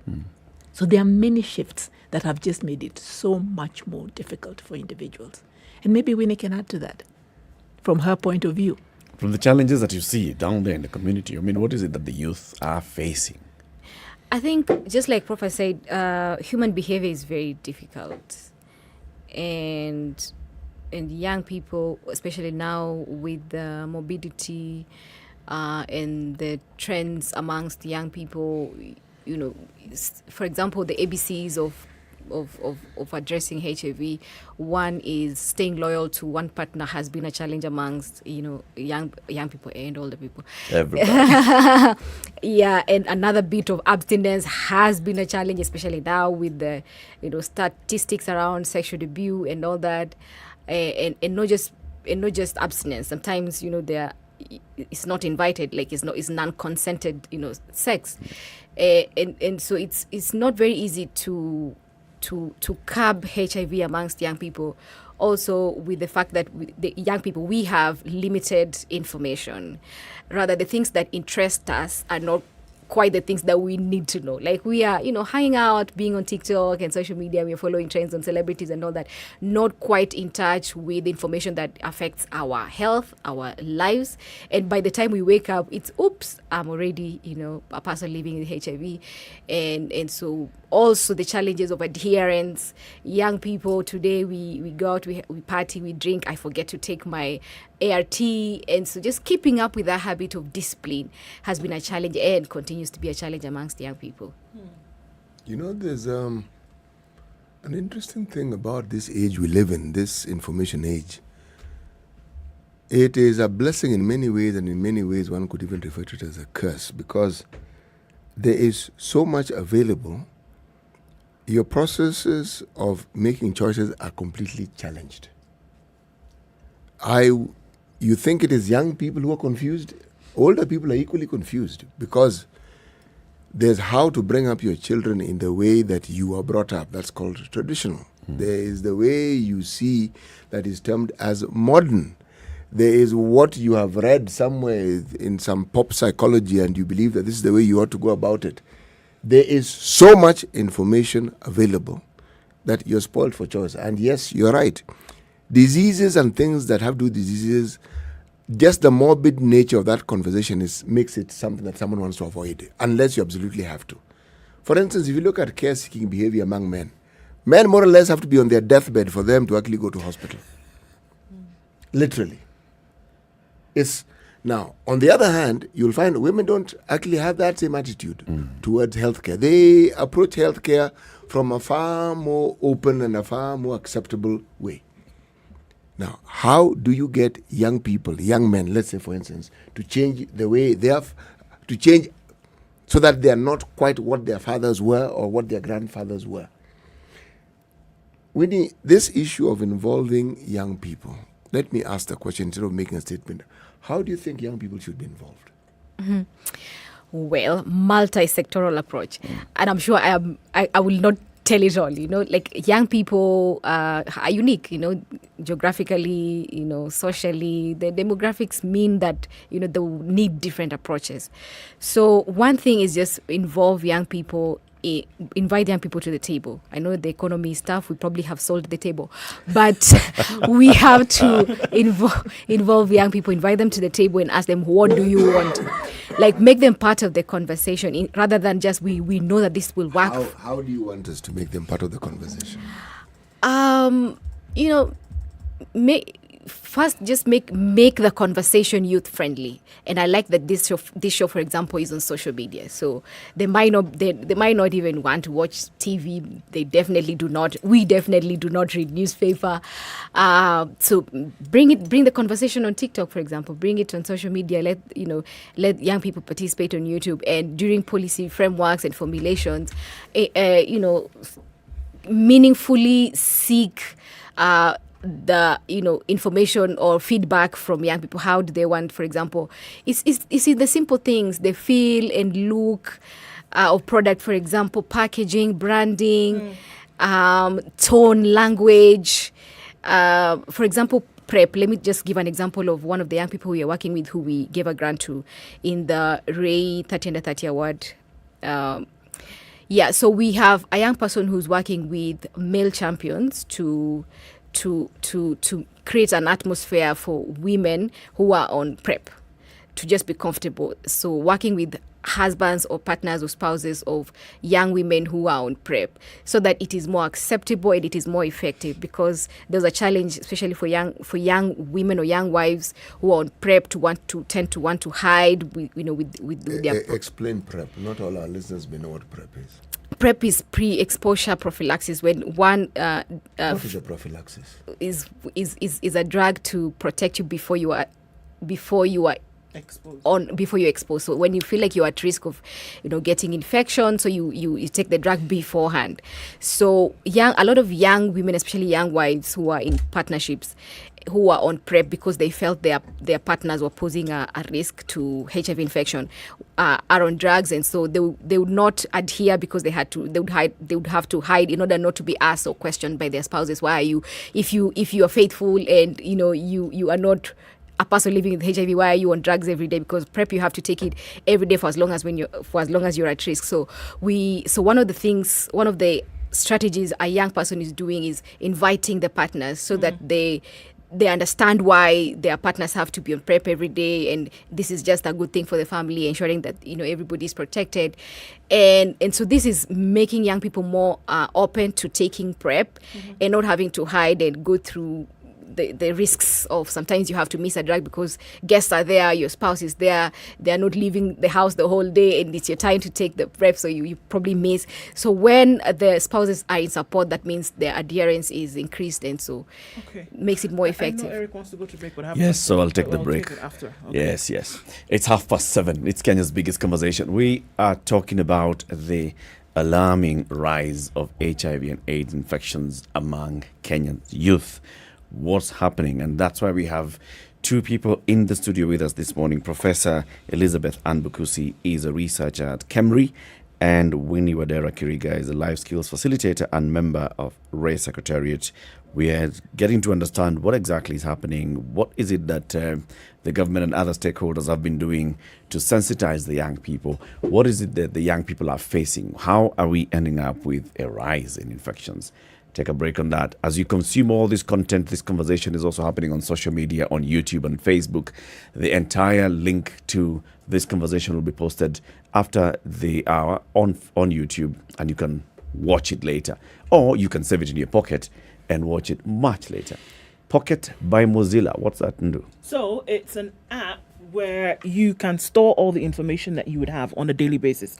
And I'm looking at Professor Bukusi and I'm saying, so many things popping out at you on a daily basis. I want to read this. I want to check up on this research that you get, Winnie, and you say, okay, look, I can have a chance to look at this, but will I be able to find this particular page later? What Pocket allows you to do is to put it in your pocket so you can store it away, and then you can come back and pull it up and read it later on the go, really. So it's a really nifty tool that you can use, and you can download it on the Google Play Store, on the Apple App Store, anytime you need it. Anywhere, right? Time for us to take a look at the traffic and the weather. The weather in Nairobi, the weather in Alaska, same. This is the Situation Room, the only way to start your day.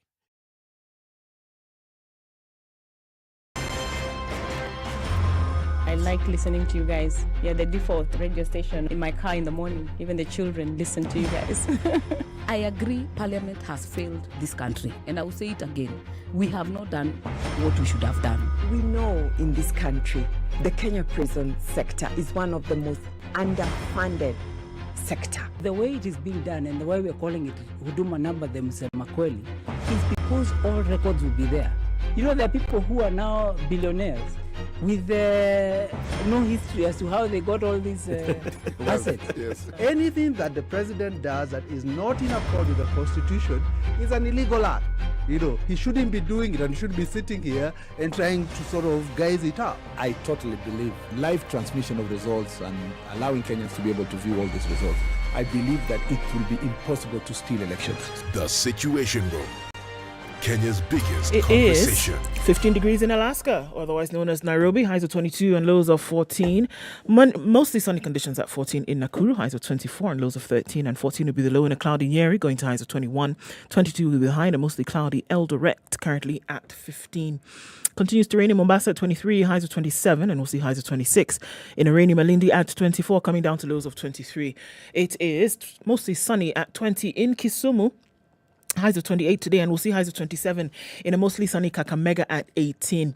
Kampala is sunny at 19, highs of 27 and lows of 18, and it's 23 and cloudy in Dar es Salaam, going to highs of 29. We'll see lows of 21, 5 degrees and mostly clear in Johannesburg, highs of 17 and lows of 4, and Lagos is mostly clear at 25. It'll go to highs of 29 today. 18 degrees and clear conditions in Kinshasa, highs of 30, lows of 18.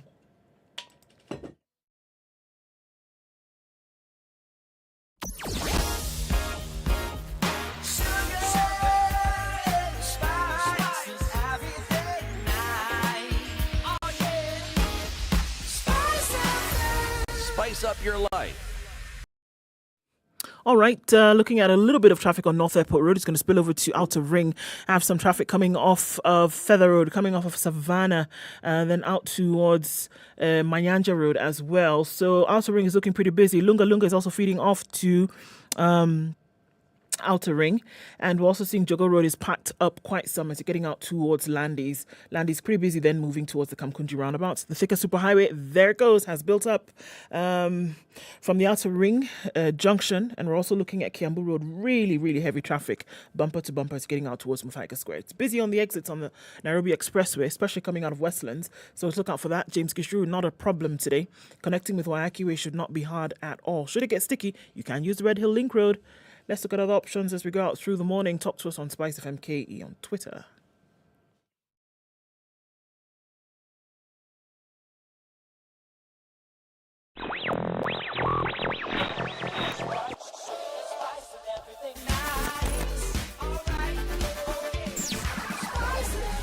Spice up your life. Mature, intelligent talk every morning. Spice up yourself.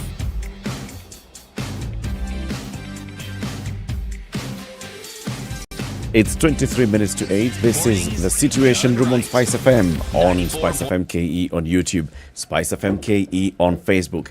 Eric Latiff, CT Muga, Ndu Okoh, and our two guests in the studio this morning, Professor Elizabeth Anbukusi, a researcher at KEMRI, and Winnie Wadera, life skills facilitator and member at RAY Secretariat. We're talking about the alarming rise of HIV/AIDS infections among Kenya's youth. I'm going to be like a dog with a bone on this one, Prof. You know, when Moi said he didn't declare it a national disaster, but he said, okay, let's have programs on HIV, I was a young adult, okay? Today, I have a young adult in my house, and we're saying there's a rise. With all that, there's been awareness. I have come to, know HIV/AIDS information with me and carrying it with me wherever I go. These children are growing up in the information age.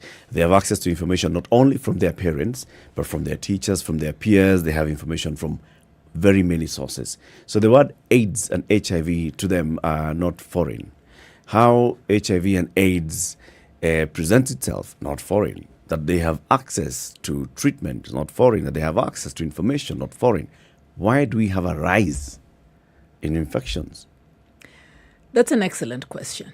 Let me say three different things. One, I won't ask you directly because it would not be very fair. I don't know how many conversations you've had with a young adult in your house about this directly.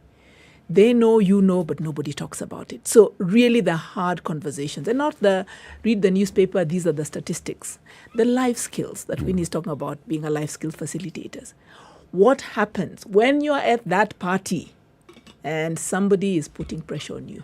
How do you say no if you want to say no? If you're going to say yes, why are you saying yes? If you're saying yes, what protection are you ensuring that you have? Those conversations are not happening, number one.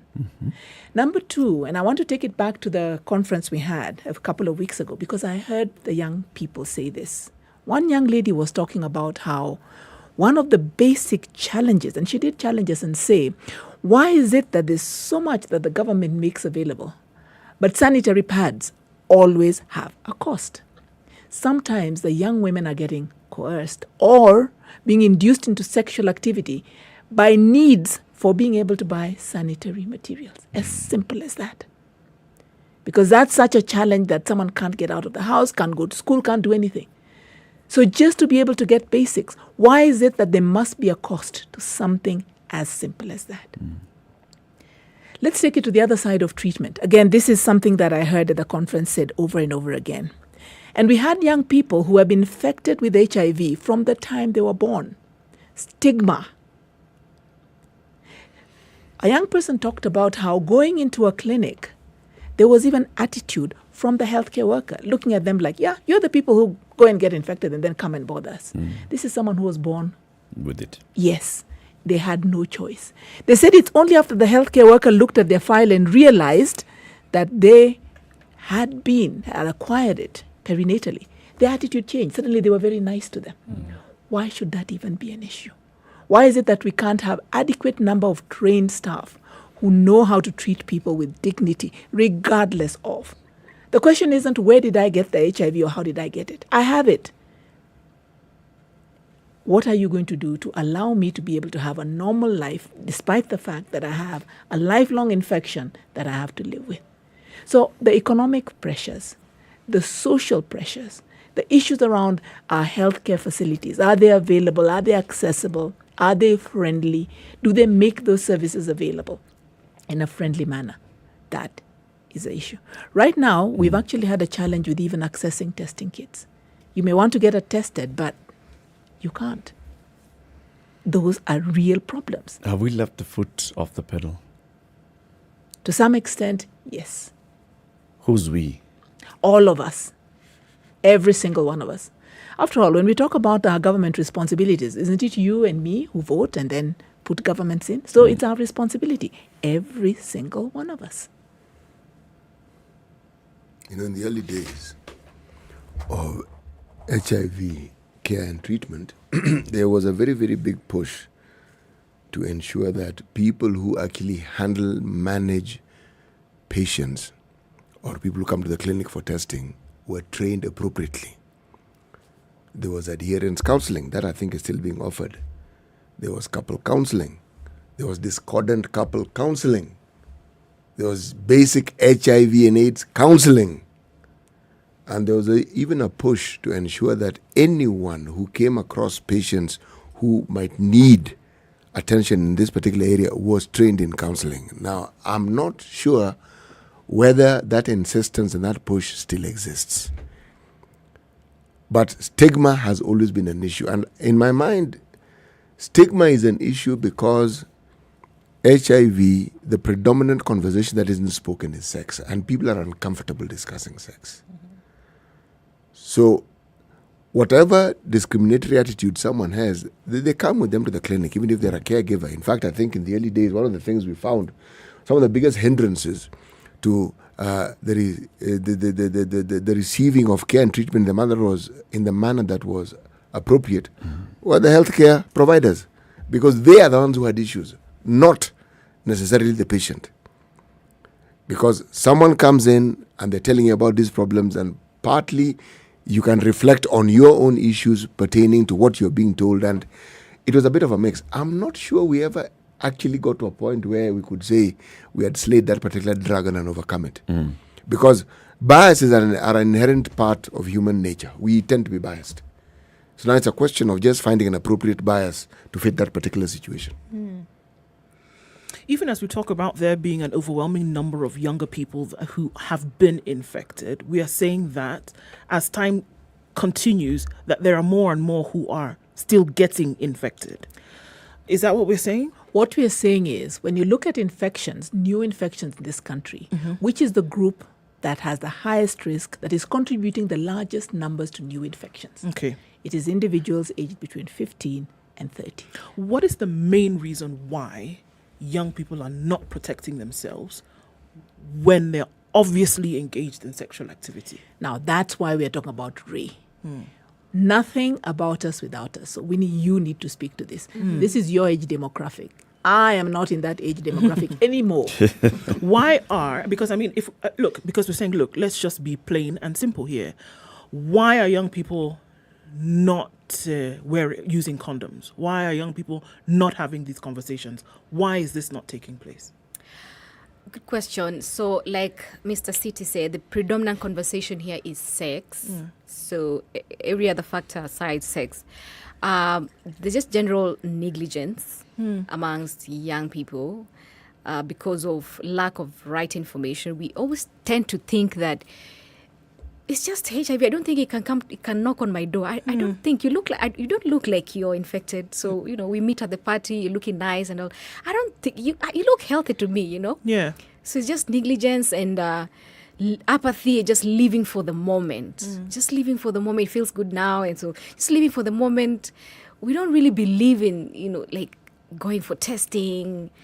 Or I'm also thinking about the scenario where these young people that we're talking about, between 15 now and 25, at the time when we were in the throes of HIV, they were babies.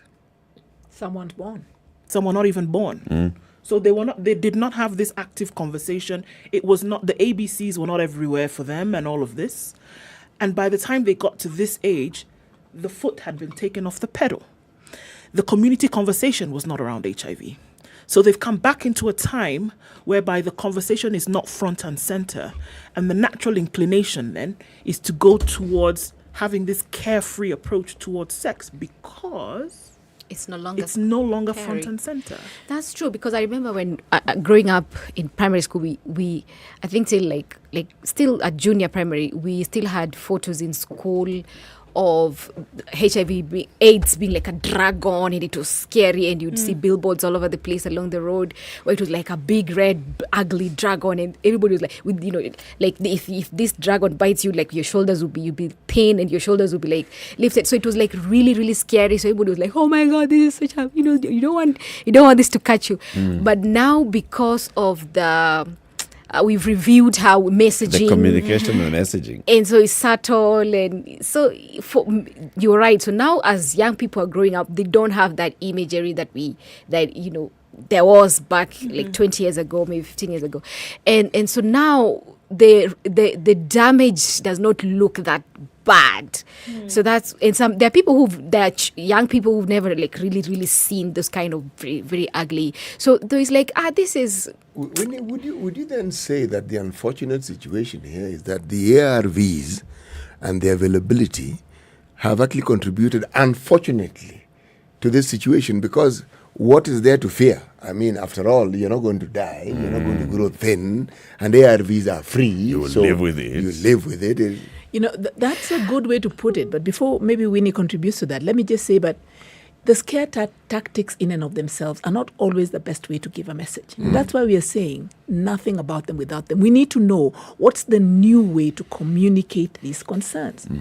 Being told, be afraid. I mean, how many people have been told sex is bad? Then they discover, these people were cheating. This is fun stuff, So the scare tactics are not necessarily the way to communicate these things. I also want to put a disclaimer that we need to remember that young people, before they get to the age of 25, we used to think teenage was the time when brain development happened, and then by the time they're 18, they're fine. They're not. Until you get to about 25, your prefrontal cortex has not developed all the connections it needs to with what we call your limbic system, the place where emotions develop. That's why these people do crazy things. That's why accidents. In most developed countries, insurance for people under the age of 25 is very high because they know they are high risk. They make decisions in a different way from older people. I'm sure the speeds you drove at when you were under 30, right now you can't drive at that speed. And when you're under 30, just for the fun of it, for no other reason, then that you could try and see, can this reach 180 if that's the maximum? So their decision making is very different. We need to recognize that happens all the way to age 25. But Winnie, you are going to talk about these care tactics. And I want to bring in Dr. Kawango Agot, who joins us now on the line. She's in Kisumu. She's the Director of Impact Research and Development Organization. Good morning, Dr. Kawango. Oh, hi, everyone. Good morning, and thank you very much for joining us. We wanted to have you on video link, but unfortunately, some technical challenges here and there. Nevertheless, you're here on the show. You've been hearing the conversation as we've been having it for a couple of minutes. Winnie was about to come in and contribute about, the new way of communicating to the youth. From where you sit, Dr. Kawango, you also look at how best to communicate, how best to engage. What is the new age of communication with the youth? What do they want to be told? I think before you know what they want to be told, we need to know, we need to get it from them. Because what we've been doing, we have the social media, we have the things that we are saying, the outlets that young people like, but what content do we put there, and who puts the content, and how do we package that content? And that needs to come from the young people themselves, because we've done that a lot in the past, where we think we know what they need, we think we know how to package it, we present it, and then they don't take it.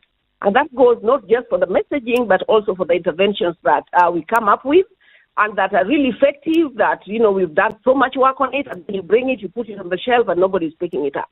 And then we ask why. It's because we didn't engage them at the beginning to see how to package that intervention in a way that they would love and they would want to work with, and that would fit into the challenges that they're going through. Like I've had in the conversations that Prof and Winnie have presented, that we think we know, and then we realize we have this very effective intervention, and then we are stuck with it when the people that are at risk are not using it. So let's get it from them, what they want. I'm sorry, Doc, but I've got to push back on this. Let's get it from them is a conversation that always happens. I mean, you are in research. Prof, you're in research. That's what you would be expecting that you'd be doing, getting it from them. When a facilitator is engaging with the youth on a daily basis, that's what you should be getting from them. Why are we still talking about let's hear it from them? What have you been hearing from them? Well, how do you get from them? We can give them to get the facts that we need. Does it work? We give you the pill, you use the pill, and then during the time that you're in research, because we have incentives, we give you fare to come, we compensate for your time, and we see that it works. That's all. That's not like what we're going to use at the end. The effect is real life out there. There is no compensation for time. There is nobody to call you every one monthly and so on. And then you realize the general public don't take it. And you also don't even take it outside when it's in the general public. And so there is this conversation that's coming up that's called that end user engagement or co-design, where you design the intervention together with the end user. That end user can be a young person, it can be whoever is the target group. You have to engage them at the development of the intervention and not at the end when you've already developed it.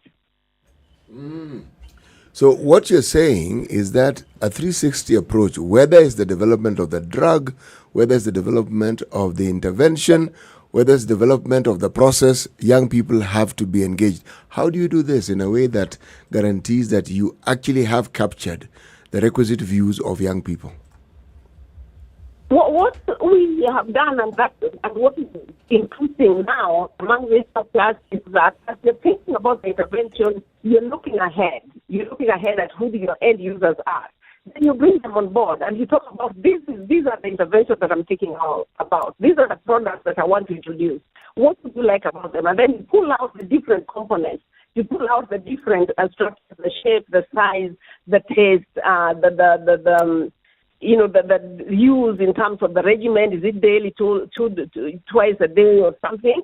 And then they interrogate all those components, all those characteristics, and then you come up with what would work most with people. And this is what now you sell to the manufacturers, that as they're manufacturing, they consider the end user views and preferences.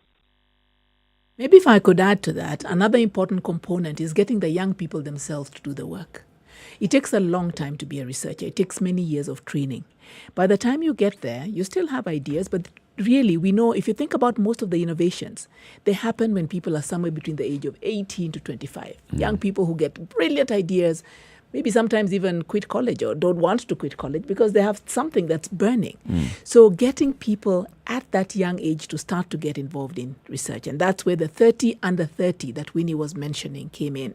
We had funding from the Bill and Melinda Gates Foundation to fund 30 young people with innovative ideas. People who had never been involved in research, never been funded, but they have a great idea about what to do in their community, either in terms of prevention of HIV or providing care or ensuring people stay in care.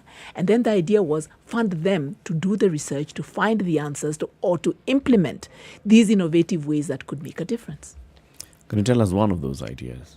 Winnie? So one of the ideas is working with men to champion for menstrual health management. So working with boys and men to wipe out stigma for girls in the menstrual age.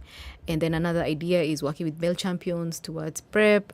Another idea, how to harness social media and the hype around social media to educate, using SMS to reach the unreachable, those who are not, virtually placed, to remind them about, services from health facilities, running advocacy campaigns around abstinence and waiting before sexual activity.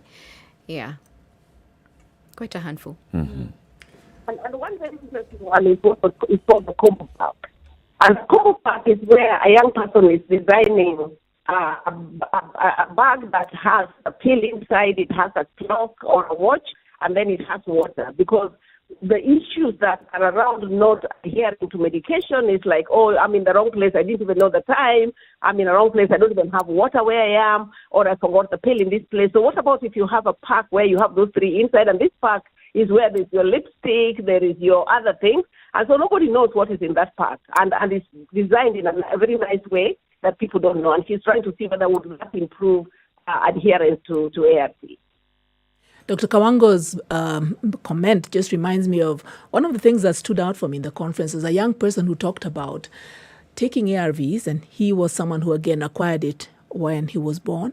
And he said in the secondary school where he is, it's a challenge for him to take his medicine because he's stigmatized and people don't understand. And he says, I have to go and hide in the toilet. And then people want to know, why was I carrying water to go within the toilet? Again, stigma remains a real challenge.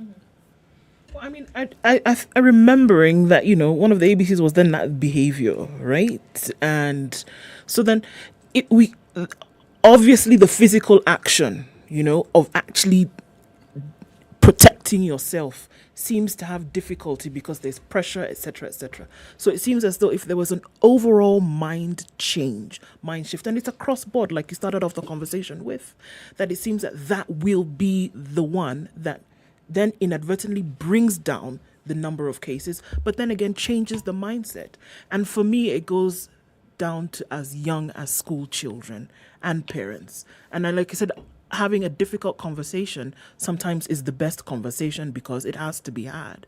And when we look at interventions at that young age, do you think we need to get uncomfortable to the point where we're having conversation with children and then getting up into that age? Because we know that once children get it at a young age, and I'm talking about information here, once children get it at a young age, they're likely to carry it through later. True. And parents are a target. Every parent who is listening to this needs to actually ask themselves, have I had a conversation with my child or with that young person in my life about this? Right from the early age and right from when they start, because they get curious and they ask those questions. And what ages are we talking about? We are talking about the moment a child asks you about where did I come from? Please don't say the supermarket. That's where we need to start.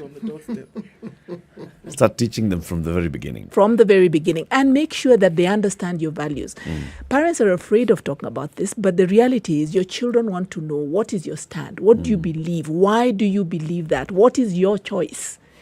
And then if they understand those values, you'll find actually they do want to adhere to them. There may be all the temptations and everything else, but if they actually believe, I'm surprised at how many teenagers, I teach Sunday school, by the way, that's one of my most favorite things to do, let alone the research work that I do. And one of the most exciting things is that young people actually say they want to know what their parents want to know. I can't count the number of teenagers who have said, when I thought about what my mother had said or what my father had told me, that itself was enough of a reason for them to change their mind about a certain decision. They care. Very well said. And just to add to that, I think children learn most from what they see their parents do than what their parents tell them. And so I want to believe that one of the barriers to having this candid conversation at home is the parents know that they're not living in integrity. So So before you tell me anything, you have to check yourself, because I know what you do. I see you. I see what time you come in. I see the kind of people you work with. I know what you drink and all that. So sometimes I think that probably stops parents from because they already feel guilty before they even begin the conversation. And They don't have the moral authority. Or when you begin this, bringing these issues. or when you begin the conversation, now you have to be accountable. Now you have to change your lifestyle and you have to live like what you're saying. Yeah. Because really, it's tough one. Dr. Kawango Agot, Professor Elizabeth Anbukusi, Winnie Wadera Kiriga, thank you very much, ladies, for speaking to us this morning. It's a big conversation which we must continue having in days to come. Asante sana. Thank you very much for allowing a hot topic on your hot show. Asante. Keep it here for more. Coming up in the next hour, it's 8 a.m. Spice up your life.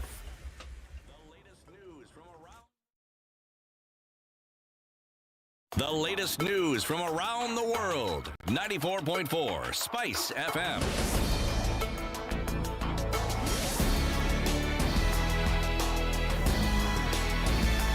Good morning, this is Newswire. I'm Dennis Aseto.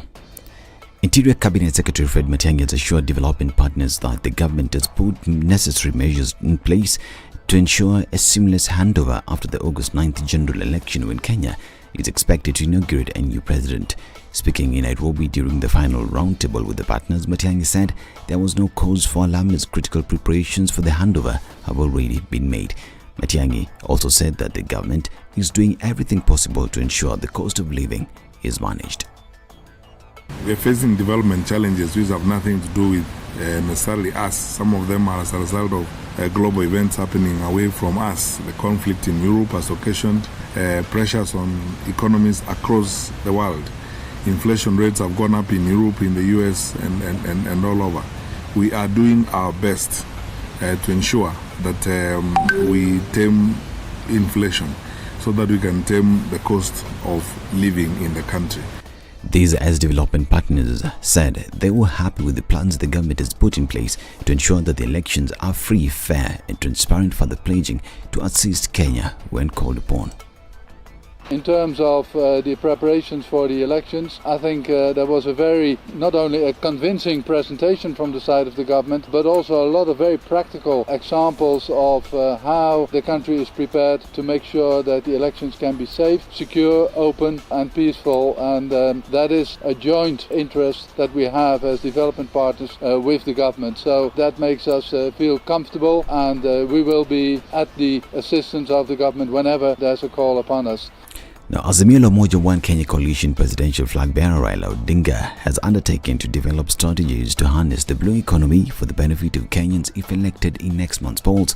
Raila, who is on a tour of the coast region, says he will prioritize the promotion of the sustainable use and management of the country's rich water resources as part of his agenda to bolster the economy.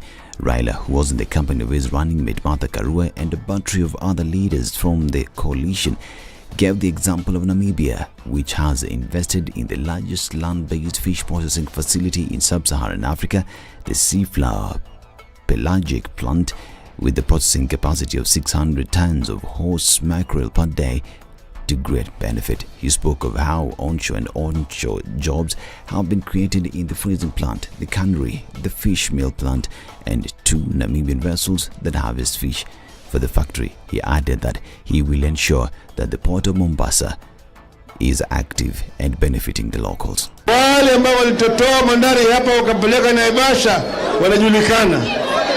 Aliyepeleka kule Naivasha na kaenda kazindua huko sio mwingine, ile ni nani? Yeye anakuwa kama ngiri, anasahau sana. Nataka baba akichukua usukani awe rais ya Kenya tarehe 9. Kuna sheria moja nataka aondoe.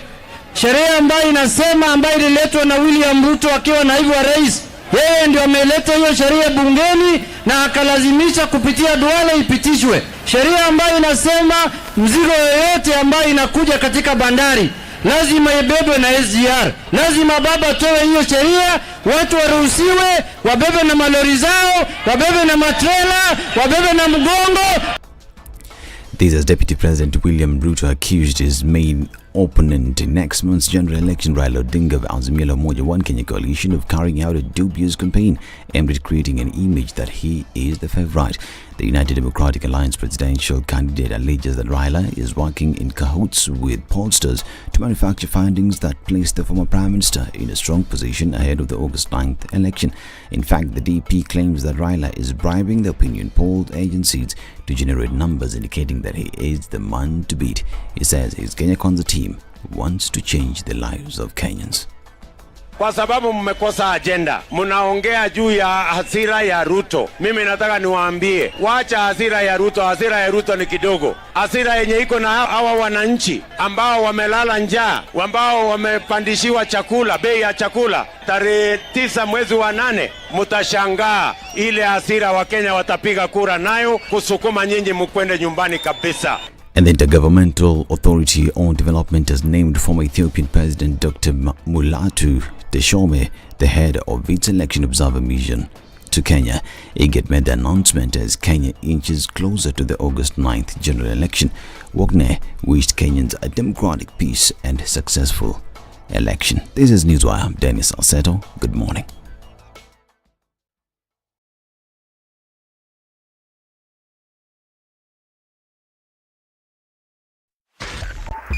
.5 Spice FM, Kisumu. All right, building up on the Thika Superhighway this morning. Really heavy traffic as you're getting towards the city.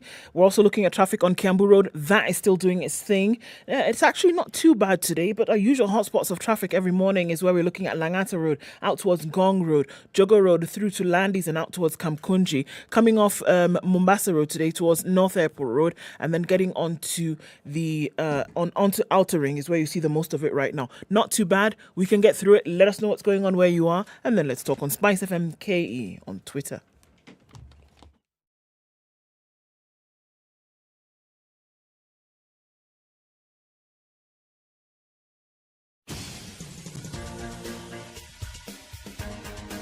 This is the Situation Room, the home of hard-hitting political commentary and penetrating insights about the state of the nation. This is a talk radio experience like no other. The Situation Room, a place for hard truths, debates, and elevated conversations. The Situation Room, witty, political, engaging, deep, controversial. In the room, we have C.T. Muga, researcher, academic, seasoned political observer, a fountain of wisdom in these politically uncertain times. Ndu Okoh, Nigerian by birth, Kenyan by choice, communications expert, Pan-Africanist, a truth seeker and believer in people power, and Eric Latiff, agent provocateur, the man in the chair, seasoned journalist, news hound, a man who believes in punching up.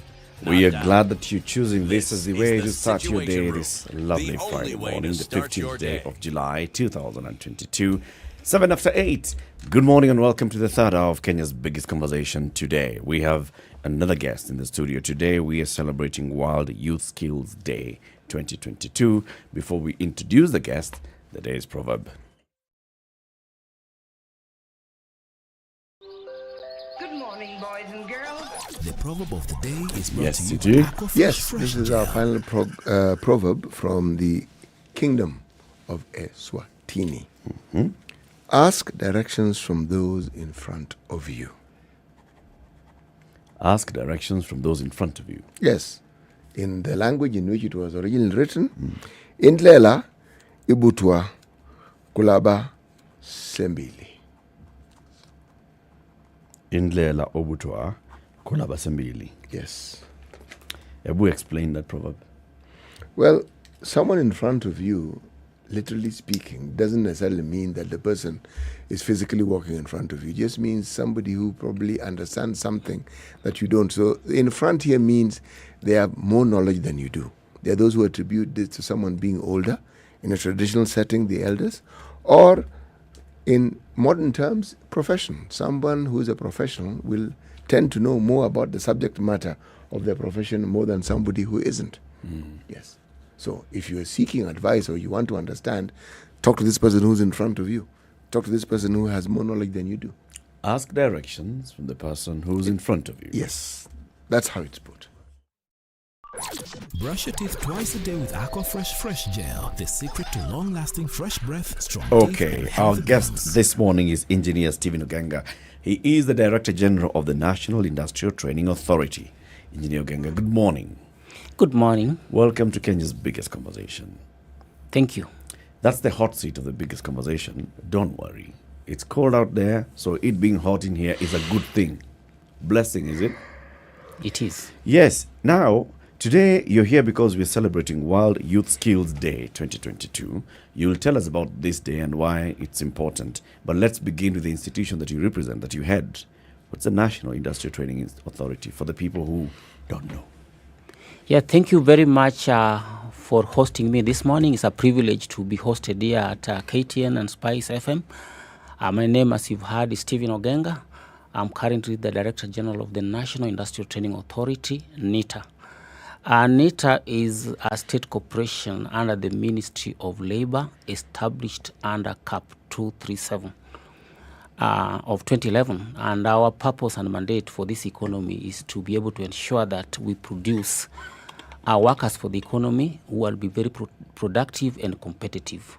And therefore, that is our vision, and our mission is to ensure that we equip the citizens, including the youth, with the necessary skills and competencies that will allow them to be able to support this economy in all ways possible for both the local labor requirements and the external labor requirements.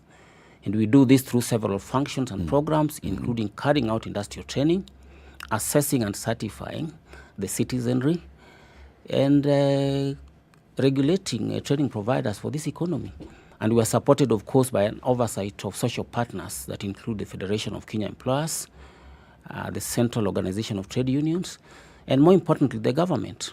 So that's the role that we are playing for this economy in terms of ensuring that the skills economy or ecosystem is properly supported. Okay, industrial training. When someone hears industrial training, they think, all right, but there are other institutions that are offering industrial training. There are, universities, there are TVETs, there are colleges, all these learning institutions are also offering some level of training and skill. What's the difference between what they offer and what you call industrial training? Thank you very much. That is true. And in terms of industrial training is that we are focusing on the fact that we provide job-specific skills training. That means that we are the buffer that places the competence that are required and demanded by the world of work, which implies that in away from the formal training programs that is offered by the formal training system, we have a skills pathway that enables the entry behavior of the citizenry from nothing else in terms of formal education to taking them through a qualifications framework that allows them to transit to gain competences. Could you give an example of how this thing works, please? Yes, thank you very much. In terms of industrial training, we have several approaches to training, including offering apprenticeship programs, whereby we engage with employers to be able to enable their potential employees to come through a dual training program, where the dual training program means that the beneficiaries have an opportunity to train both at the workplace and institutions that we have accredited for the purposes of competence acquisition. That means that the potential employees and the beneficiaries have an opportunity to gain competences which are demand-driven by the employers in institutions that have been accredited, including TVET institutions and including institutions that NITA actually administrate. NITA itself has 5 centers, which it runs progressively. But more importantly, we have a database of over 500 accredited training providers who support the economy in as far as training is concerned. Okay. Let's say I train as a plumber at a village polytechnic. All right? I've trained. I know this is called a wrench. This is called a hammer. I know this is called a spanner. I know this is called a screwdriver. And this is a pipe. And this is a pipe. And what is supposed to go through it. Now, that I've understood. I even have an idea.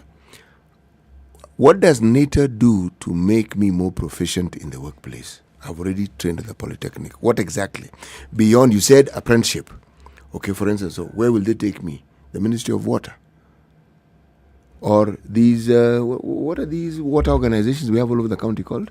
Those are the ones, the water service providers. Yeah, water service providers. What will NITA do? Excellent. Several things. But one, we carry out what we call skills upgrading programs. These are programs that have been certified and qualified in terms of the qualifications framework. We also carry out pre-skilling, upskilling, and reskilling of workers. So what happens is that the vocational training centers, which are at the counties and which are under the policies of the TVET governors, are actually our key partners in as far as assessment and certification is concerned. So our role as NITA is to provide a training curricula or training programs that enhance the competences that are required to be gained in certain trade areas, including the plumbing that you've talked about, masonry, tailoring, and many other programs that are demanded by the economy. Okay. So our work is to ensure that we take the beneficiaries through qualifications, including grade 3 as the lowest, grade 2, grade 1, master craft persons, which we have now introduced for the purposes of vertical mobility. So you're the people in charge of these grade tests? Exactly. Exactly. So you administer the test at the village polytechnic? Yes. In fact, from Monday, the coming Monday, 18th of July, we'll be administering the trade test in all the 47 counties in Kenya, and that is how impactful qualifications of NITA are concerned. All from grade 1 to grade 2 to grade 3, and now we have introduced the master class persons qualifications to enable the vertical mobility of our workers into the economy. We have something that is happening in this country. It's talked about, and we are told it's going to actually take effect. On paper, there are supposed to be 27 economic zones in this country.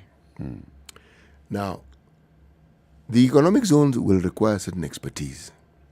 If I were to take a leaf from the book of the EPZ, where organizations came in to sort of like, essentially it was garments that were being made predominantly. Now, just as an example, what role did NITA play in equipping people who had already learned how to tailor, meaning you knew this is a sewing machine? What did NITA do to upgrade, upscale these individuals so that they could actually work in an assembly line that produces quality garments for export? Excellent. And that is exactly what we do. What we do is that we've actually configured the economy in terms of what we call sector training committees. And we have 9 sector training committees which are buffered by our social partners. That means that they are configured in committees that comprise representatives from Federation of Kenya Employers, KOTU, the informal sector, plus other partners that perform, that allow the citizenry to be equipped with the competencies. So what we have done is that for the purposes of those economic zones, as demanded by the economy, our role is to be able to design what we call upskilling programs. So for the people who have experience and expertise in, for example, dressmaking and tailoring, our work is to ensure that we do a training needs analysis that bridges the gap between what the technology in the industry is demanding in as far as the economic zones are concerned, and the gap that we need to fill in terms of assessing, training, and certifying those beneficiaries. So where do you train them? Or do other people provide the training and all you do is provide the certification? Several ways. One that I've listed, that we have our 5 mandated training centers spread across the regions. We have a training center in Mombasa, 2 training centers in Nairobi, 1 in Athi River, and 1 in Kisumu. But as I've said before, we have also accredited over 500 training providers who are specialized in certain trade areas for the purposes of expanding the training atmosphere, for the purposes of that. What then is your liaison with potential employers thereafter? After this training has been done, a skill set upgraded or even established amongst, different job sectors or categories, what then is your connection with job placement for those who may pass through the system? Yeah, thank you very much for that critical question. We have several nexus with the employers and the employment environment. One is that for us to be able to satisfy the demands for the economy, we have relying on what we call the labor market information systems that is hosted by the Ministry of Labor. This is a system that provides us with the gaps that the economy demands in terms of skills, the job opportunities that exist, and the areas that are demanded for the purposes of assessment and certification. So our work is to be able to link these labor market information systems with the demands that are brought in by the employers, because the employers are our key beneficiaries and as far as levy management is concerned. So our work is to be able to understand what are demanded by the employers who are our key clients and customers, and what is derived from the labor market information system, so that we can be able to bridge this gap that allows us to satisfy the economy. So are we saying that directly that NITA trained professionals, because that's essentially what they would be when they pass through the system, are guaranteed of work across the country? Or is it kind of like, let's have a conversation about if you can take our graduates? I want to agree with you that ours is not a supply-driven types of competence development, but ours is the demand-driven sort of competence development, because we rely on what comes in from the demands of the employers. But more importantly, also we have free citizenry who come in on the context of what they require for the purposes of entering the job market in terms of entrepreneurship, and more importantly, those who are sponsored by other partners that feel that certain skills are required for the purposes of satisfying transition into the world of work. So when I listen to you, engineer, I hear several things. I hear industry demand. NITA listens to industry demand, comes up with standards, curriculum, training, examination, certification. And you're in the Ministry of Labor, am I right? Then when you talk about skilling and imparting of knowledge, we've got the Ministry of Education and the Kenya National Examinations Council. Ministry trains, Examinations Council examines, certifies. People in other professions, accounting, CASNEB, examines, certifies, comes up with a curriculum. There are so many things that are happening all over. For somebody who, you are an engineer, for example, I'd imagine that the Kenya Engineers Board has you on their roll. I'd imagine that when you went to university and got the degree, that is recognized by the Commission for University Education and no NITA at some point. So where is the convergence between all these various certifying bodies and the market and then what you hold as proper paper? Yeah, thank you very much. And what you have outlined is very important, because the learning, education and training atmosphere in this country is given a lot of prominence by the government. And that is why in terms of the budget, it takes almost 30% of the budget for the purposes of ensuring that the education system in Kenya is properly facilitated by the government. If that is the case, then the Ministry of Education comes in to formalize the transition of learners from the current now 260 system, which is the current CBC system. But for the purposes of satisfying the demands of the economy in as far as technology of the industry is concerned, we have several pathways which we are informed by the Kenya National Qualifications Framework. The formal pathway is the pathway in which we have systems that recognize that you have to go through primary education, through nursery to primary, through secondary education, you transit to tertiary institutions and university, and you gain certain qualifications that are extremely formal. Mm-hmm. But then that might not be enough, because in terms of the industry demands, it might require that after gaining your diploma, that diploma is formalized. Yeah. Mm-hmm. One is that you require experiential training in the industry. So one of the functions that NITA does in this economy is that we administrate what we call industrial attachment. It is a requirement that all beneficiaries in training institutions, for the purposes of the courses that they undertake, that they take what we call industrial attachment. So one of the things that we buffer in terms of experiential learning is that our learners are taken through industrial attachment for the purposes of interfacing what the industry demands and what the formal training institutions demand.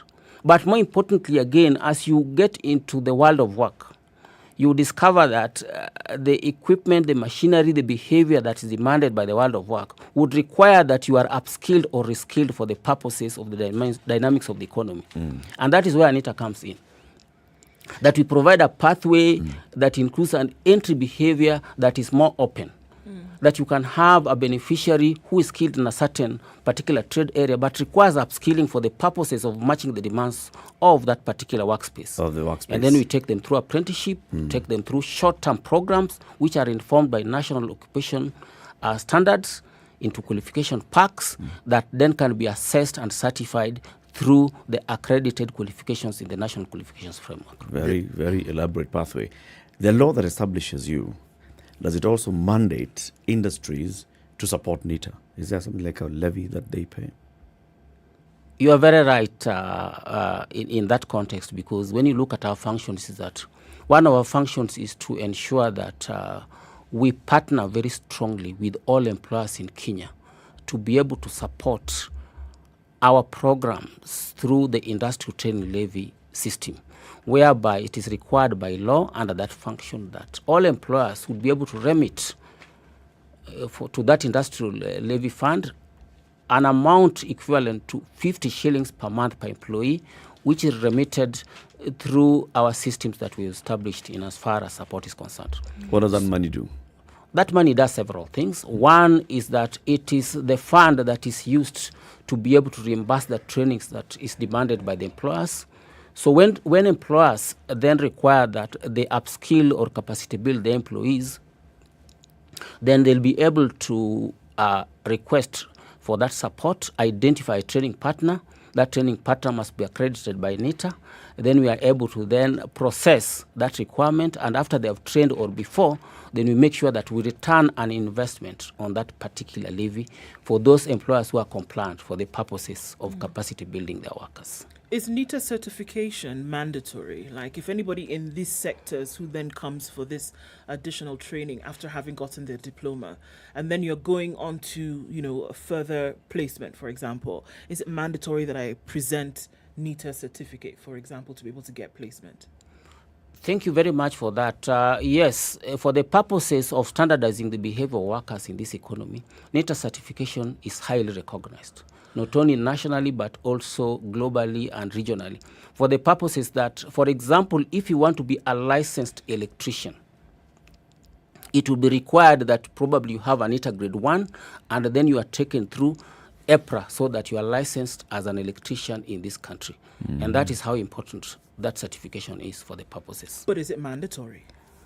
Well, it should be mandatory for the purposes of the demands of particular employers, and that is how important this is. So an employer, essentially, if you're coming in to work in industry, for example, that requires very many electricians, for example, one of the things that they would look at is, do you have your NITA certification? Is that right? That's right. That's very right. Okay. For the purposes of even wage rates and etc., you require that you have a certification that can quantify your entry behavior into those salary scales and wages.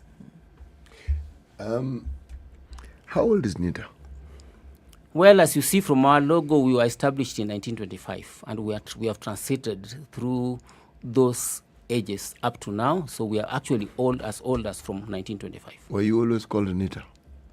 We have changed our names from that time. I think we were called Industrial Training Ordinances. We came into Directorate of Industrial Training up to 2011.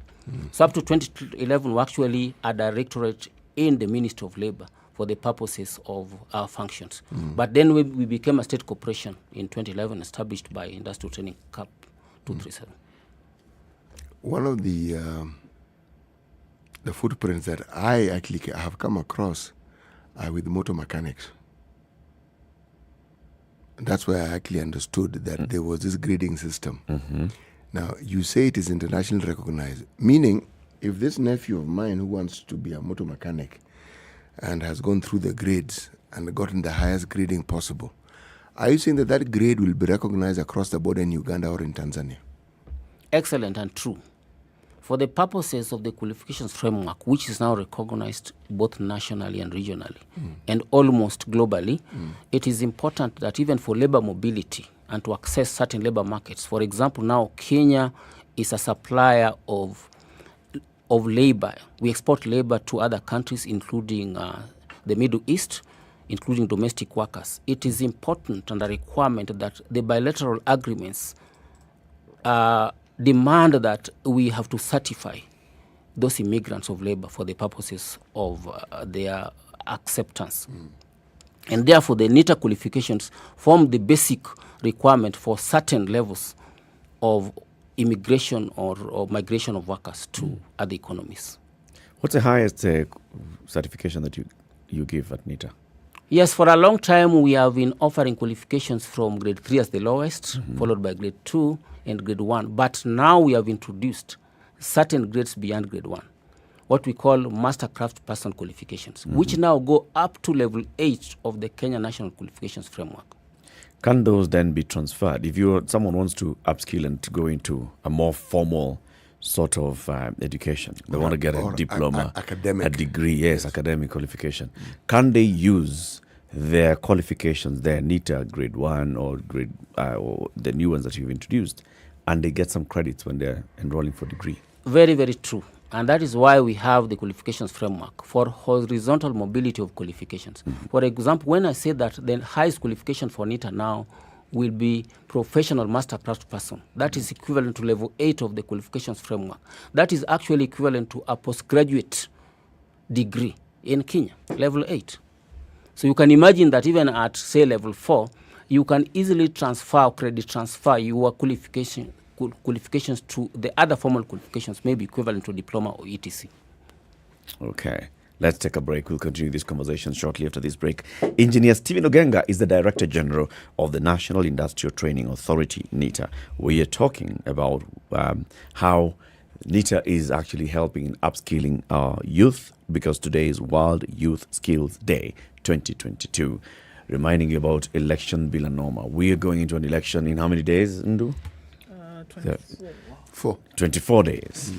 In those 24 days, as we go into an election, we've got to remember that we have neighbors, City. Yes, we do have neighbors. And those neighbors may have a completely different opinion and a view about what their political role and position is.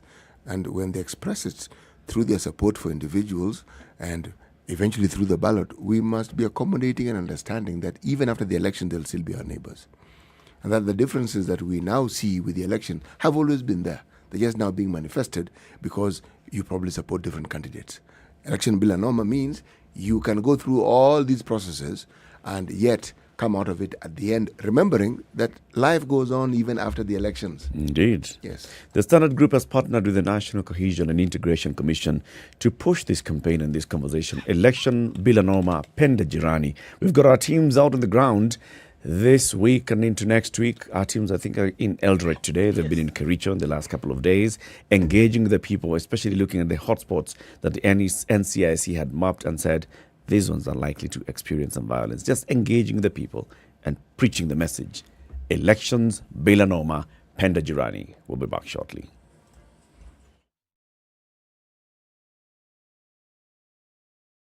This is the Situation Room. The only way to start your day. Do you sometimes come across all this interesting and amazing content online, and before you know it, you're 10 tabs in? Or sometimes your browser refreshes itself and you lose that video or write-up you were keen on. In these moments, I bet you wish you could store this content somewhere so it's accessible to you when you need it or want to share it. Well, you can. It is as simple as putting it in your pocket. Thanks to Pocket by Mozilla, you can curate what you love, save it to your list, and access it even when you're offline. It gets better. You have the option of listening to your favorite articles, and before you ask, of course you can watch video content as well as even when offline. Filter the best of the internet and download Pocket by Mozilla now. Available on iOS and Android. Stori zetu kikwetu.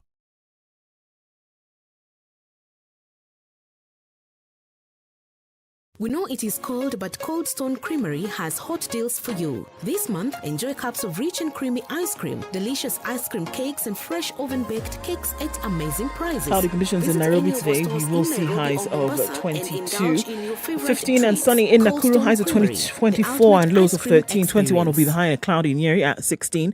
And 16 and sunny in Eldoret, highs of 22 and lows of 13. It's raining at 23 in Mombasa. We'll see highs of 27. And 26 will be the high in rainy Malindi as well at 24. 21 and sunny in Kisumu, highs of 28. And 27 will be the high in a partly sunny Kakamega at 21. It's 22 and partly sunny in Kampala, highs of 27 and lows of 18. And we'll see highs of 29 in a sunny Dar es Salaam, currently at 24. It's 5 degrees in Johannesburg at sunny, highs of 18 and lows of 4. And Lagos is cloudy at 23 with highs of 29. 30 will be the high in a sunny Kinshasa, currently at 18.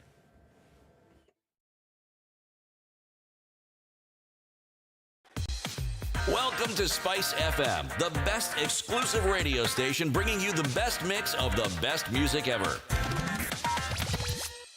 It continues this morning, and we're seeing a little bit and seeping over onto Langata Road and then going further down towards the Nyeri Stadium roundabouts and out into the city. We're still seeing some on the Thika Superhighway. Traffic has not been so bad this morning. It's been bearable as the week comes to a draw, or rather to a close, draws to a close.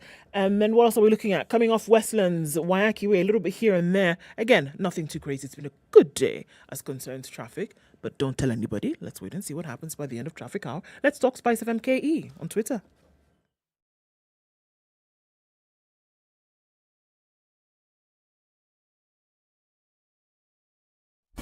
Classic soul, R&B, smooth jazz, neo soul, and nostalgic ballads. Make some noise. Yeah. You're listening to Spice FM. Mature, intelligent talk every morning. Spice up yourself. It's 25 minutes to 9. This is the Situation Room, Kenya's biggest conversation on Spice FM and KTN, home, online, YouTube and Facebook. And we have with us in the studio engineer Stephen Ogenga. He's the Director General of the National Industrial Training Authority. Today being World Youth Skills Day 2022. A couple of comments coming in on social media. I know you're going to sample them. Engineer, as we get to engage and understand what NITA has been doing, you've said NITA has several centers across the country where you actually conduct direct training, and then you've also accredited other institutions. How many are they? 200, was it? The accredited institutions. Yes, thank you very much. As I mentioned earlier, we have our own 5 training centers, and we have accredited in our database over 500 training providers. Yes. Thank you. There's over 500 across the country. Yes, please. And are these just from village polytechnics to national polytechnics? Are there some universities as well? That's true. We have accredited vocational training centers for the purposes of assessment and certification of our programs. But we have private training providers whom we have accredited for the purposes of certain programs that they offer to the employers for upskilling, reskilling, and even pre-skilling of employees. So it's a cross-cutting accreditation of training providers that have specialist areas of capacity building for their potential workers and beneficiaries. Okay, a couple of questions coming in. So, I mean, obviously this, Bruce, he says, I've been in NITA Mombasa from 2018 as a student and finished my certificate course in 2019 in electrical installation. Till date, we've not received our certificates and the whole course till date, and we cannot apply for jobs without our transcripts, and we're not getting clear responses. How does he deal with that? Yes, thank you very much for that comment. Normally, we have a service charter that says that once you have sat your assessment, then the transcripts should come within a month or otherwise. And therefore, for that particular gap that has been commented on, we should be able to look at it. But we normally say that within a month or so, we have already provided the results and transcripts for the purposes of enabling the final certification to come, which actually come within 3 to 6 months. Okay. So in this one, this must be a peculiar case, is what you're saying, because 2018 is quite a while away. It's 4 years. Yeah. Yes, we want to probably ask the beneficiaries to counter-check with the center because it could be lying in one of the areas that the person was assessed in. They clearly have gone back to the center. They've gone back. Engineer. We'll be able to look into that and support it. How does one get in touch, say, for instance, with the headquarters? And how do they actually, is there a hotline? Is there an email address? Is there a way in which they can write and actually forward this matter with the details so that it can be addressed? Exactly. We have communications lines which are normally open. We have numbers that are available on our website. We have an email address that we are able to receive comments and complaints and respond to them in terms of a grievance handling mechanism. And we have a corporate communications department that handles all communications and inquiries into the authority. So I would want to encourage our beneficiaries to go into our website, which is www.nita.go.ke, and interact with the communication channels that we've opened for our beneficiaries. Okay, and so another question from Shira, and she says, question, if I operate a bakery, which procedure gets me to get students trained and given apprenticeship in the market? Does NITA still run the UN sponsorship, and who gets it? Exactly. Thank you very much, Sheila, for that comment. You are aware that we are part and parcel of the Kenya Youth Employment Opportunities Program, which is a government initiative supported by a loan from World Bank, which has a training function that enables beneficiaries to be supported, especially those who are vulnerable. So for the purposes of that particular initiative and entrepreneurial output, I would request that the beneficiary actually engages with the NITA and other agencies for the purposes of attracting beneficiaries who can accrue for that particular output. All right. So Duncan says, I only knew about NITA when they started deducting some levy on my salary. Where does that come about? You must have had some interaction with NITA before then you start earning something and NITA then jumps in and takes a piece of the pie. How does that all work? Yeah, thank you very much. We actually do not deduct directly from the pay slips of employees. We actually deal with employers who are able to demonstrate that they have an employment database and that the employers then support those employees through a formal remittance of 50 shillings per employee per month for the purposes of supporting their capacity building. Wait, if I get employed into a certain industry, am I going to get deducted 50 bob? Well, the law requires clearly that all registered employers in this economy would be able to be recognized by that particular function, and that as we talk today, for the purposes of the ease of doing business in this economy, we have partnered with the Kenya Revenue Authority so that as you remit your taxes and remit your pay to the KRA, then KRA supports us through the Unified Payroll Returns interface to be able to consolidate the deductions through that particular interface. Engineer, so long and short is that Duncan is being deducted 50 bob. So how does Duncan get a benefit from the 50 bob that he's been paying since he got employed by this employer? Or if the benefit is in the future, what is it? So that he can comfortably accept being deducted, knowing that this benefit is coming to him and he can expect it. Yes. The benefit is actually now and not in the future, because as much as the employers are compliant in as far as remittances of levy is concerned, it is the purpose of the employer to ensure that any skills gaps or competence gaps that the employer feels needs to be required, then they should be able to alert NITA that we have so many employees who have a training gap that we need to be able to support. Then NITA will approve that particular training and reimburse on that particular training given the compliance of the employer who has actually remitted the training levy.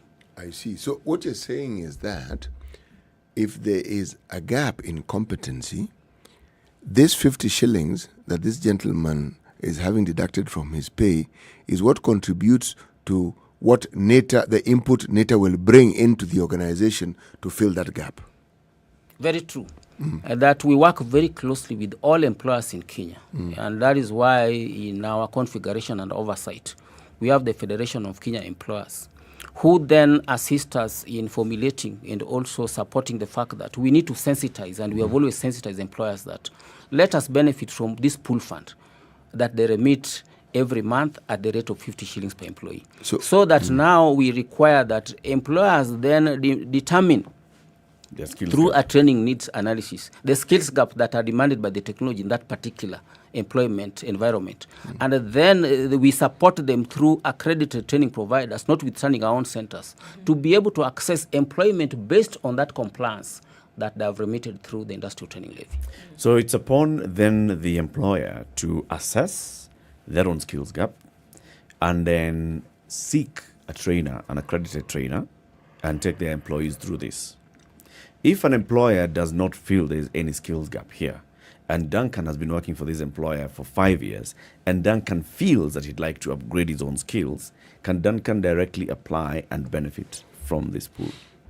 Exactly, but we would want to formalize this because Duncan is an employee of that particular employer. Yeah. Would prefer that Duncan formally goes through the employer, the human resource component, or the human resource manager, so that human resource manager then informs NITA that we have an employee here who is Duncan who requires this particular skills upgrading, and that we can be able to support Duncan in that particular format. Okay. And then, of course, you're not covering the full fee for the course, for the training. It's only a subsidy that you're offering, isn't it? We sometimes cover. We have a criteria that is open on our website that enables the way in which we support those training programs. We have a criteria for supporting them. Right now, we have a motivation approved by the board that we can reimburse up to 200% of the requirements of those particular training, so that we can be able to motivate employers to access this facility. Okay. And these standards that NITA then has to meet, are they global in nature? So that, say peradventure, somebody who has gone through this NITA certification then goes to another country whereby, a lot of these jobs categories are professionalized. Would then they be able to sail through on the certification that NITA grants in Kenya? Very, very important. As part of the global network, and that is why we have established through the Kenya National Qualifications Authority a qualifications framework that allows for credit transfers and recognition of all qualifications in Kenya, notwithstanding the qualifications that are certified by NITA. And therefore, as you said rightly, that with that kind of benchmark and a global qualifications framework, then it is possible for the purpose of labor mobility that our qualifications are recognized not only regionally, but also globally for the purposes of export of labor. Engineer, how good is our data, our national data on skills and skills gaps? I presume good, because one, at the Ministry of Labor, we have a database, and also at NITA ourselves, we have our own database of all the beneficiaries that have transited through our qualifications. We have also a database at the National Employment Authority and at the Ministry of Labor. We have also a very big database, of course, under the Ministry of Education. We have a database at NEC. We have a database at Kenya National Bureau of Statistics.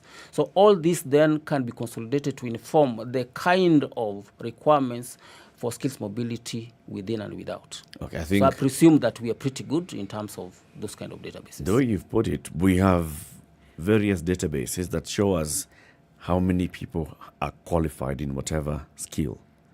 But do we have any database that shows us the skills gaps?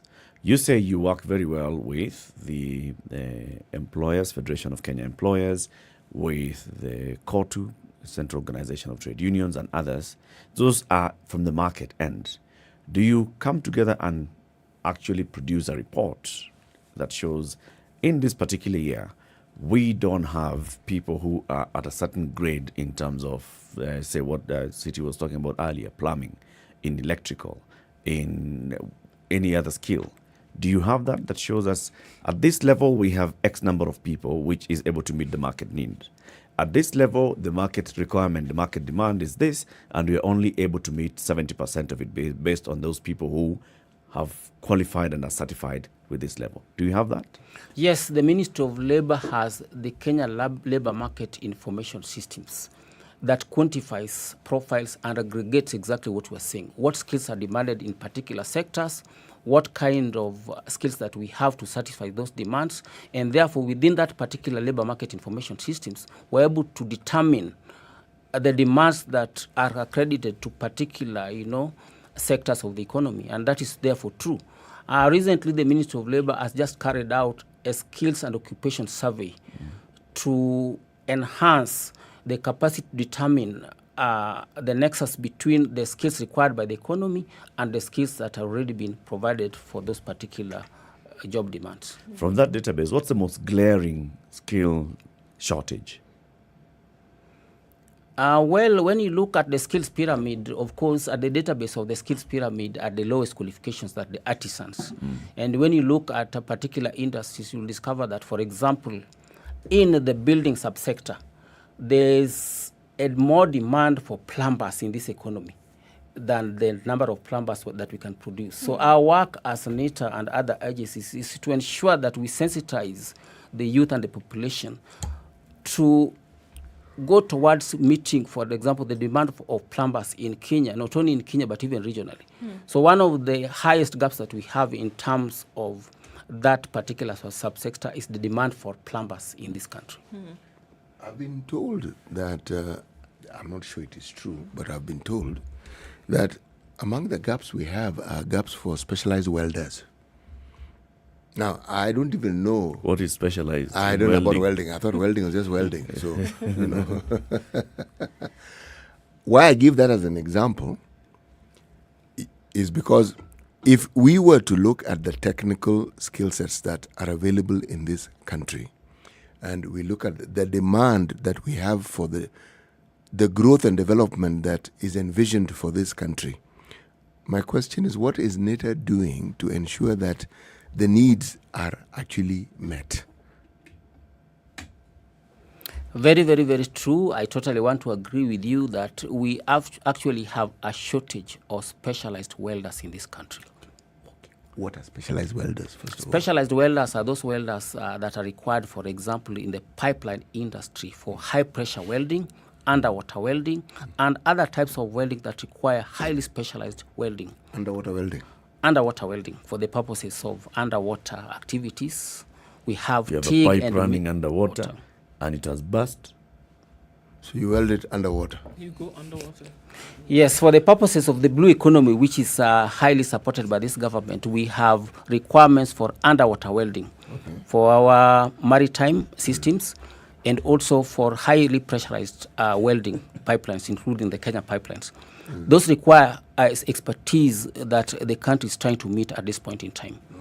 And as you have rightfully said, we have a gap in that particular demand for specialized welding in this country. Do we have institutions that are offering this? Yes, we have the Are they well equipped to offer this?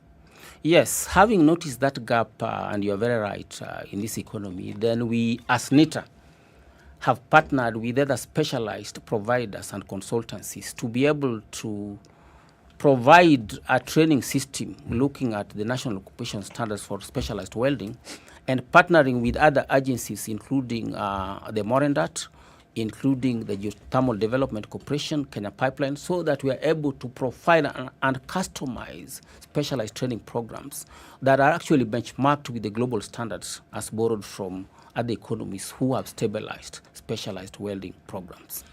I want to come back to this issue of communication with those who've gone through the certification, because they've gone through the process, they've done the work, but that they don't seem to be able to get their transcripts or the results back. And in terms of communication with those who've gone through the system, unfortunately, then it paints a blot then on what you're actually able to do for participants. How can they handle this issue of not being able to get? Because here's yet another one. I did my grade 3 test and 2 in NITA Mombasa. Plus, I've been a student in RIC since 2018. We've emailed NITA headquarters. We've been in the institutions, time without number, all in vain, and I feel wasted. What should folks do categorically about this issue? Yes, that is unfortunate that some beneficiaries have not received certain certifications, and I would like to encourage them to urgently get in touch with our center manager, NITA Mombasa, for that particular request. But more importantly, also and we are in touch with that, so that if there were gaps in terms of certain probably information that was missing in as far as that certification is concerned, then that is profiled and appropriately addressed for the purposes of their transition. You know, there's a company at the coast. It's called Southern Engineering. Among the things that it does, it has a shipyard dock. Now, I am informed that they even have the capacity to manufacture and create and build ferries. Now, I look at those seafaring vessels. There are a lot of welding involved. Now, what I'm asking is, when we grow sectors of that nature, or when they are grown, do we grow them with expertise that we have to import, or are we also ensuring that homegrown expertise is actually meeting the demands for such things? Thank you very much, and you are very right that over with the time, technology demands in particular industries, especially the marine subsector, requires that we now continually, grow our competencies in that particular field. And I want to say that NITA participated in a program that has led to the skills that are required for the shipbuilding, partnering with the government agency. And therefore, this particular employer, the Southern Engineer Dock Workers, or DOC, would be able to find that, for example, our center in Mombasa, we have equipment and capacity to be able to upskill those operators or beneficiaries who will be able to move into shipbuilding, especially for the kind of skills that are required for that particular sector. So we are in the space of ensuring that, as demanded by the maritime industry, then we are able to profile those who already have the expertise and those who require upskilling for the purposes of ensuring that they meet the technology that is required by the maritime industry. So whereas we are right that we are building a lot of capacity with certain employers who are in the blue economy sector to ensure that we satisfy the demands as we progressively grow. Can we get to a place whereby then because we'll oftentimes look length and breadth of this country, whether it is infrastructure development, whether it is the need of an extra pair of hands in the health sector, education sector, when during the times of COVID, there was the need for carpenters and there was a need, we're looking at classrooms being built and there's a need for professionalism. Are we getting to the point whereby all of these can be drawn from Kenya? Roadworks, master engineers, solutions. Can it get to a point whereby they're all drawn from here in Kenya, as opposed to having to look outside for expertise with the participation of NITA, for example? Very true and very important, that comment, because when, like I said before, the skills pyramid requires, for example, in the ratio of 1 to 4 is to 7 is to 15. And at the base of that pyramid is the critical essential workers are required to support those particular industries. And therefore, us as NITA is to ensure that at the base of that skills pyramid, we are able to satisfy the demands for the artisans that are required for those particular sectors. And therefore, as we progressively look at the demands of this economy, then we as NITA will look at what are demanded by the building sector. And we work closely with the National Construction Authority to ensure that then that the demands that are required for the particular demands for the building subsector are met. That is progressively done for all other industries, including the agricultural sector and all other sectors that we actually are ready to be able to support. Coming to the end of the conversation, Engineer, tell us about the prior learning recognition. Are you involved in this? And what does it mean for people who have skill but don't have certification? Very right. Of late, and you've supported us as media in terms of ensuring that the recognition of prior learning pathway is properly sensitized in as far as the demands are concerned. You remember that His Excellency the President demanded or announced that by June of Madaraka of 2021, that policy framework would have to be launched so that it supports the recognition of current competences, of recognition of prior learning that has been accumulated through the beneficiaries who have experiences, expertise that has not been quantified for the purposes of qualifications. So the recognition of prior learning approach is an approach in which we profile the expertise that has accumulated in or through the workers through a particular period. For example, somebody has been a mechanic for 5 years, did not have a formal qualification for the purposes of the expertise that they hold. Is taken through a portfolio profiling situation, so that then that we can quantify that expertise to be able to be certified to enter into a particular qualification. So, for example, then the recognition of prior learning allows that particular profiling and quantification of capacity to be mapped onto the qualifications framework, So sometimes then once we profile you, you can be able to enter into, say, NITA grade 1 for the purposes of the expertise that has been quantified. And we can progress that up to, like I said, a professional master craft persons at level 8. So anybody who has, some skill, you've been working as a mechanic, you've been working as a plumber, you've been doing all these things, you just don't have the certification. You can go to NITA and actually they will recognize all your years and all your expertise and experience, and then you start getting certification. It's a good thing.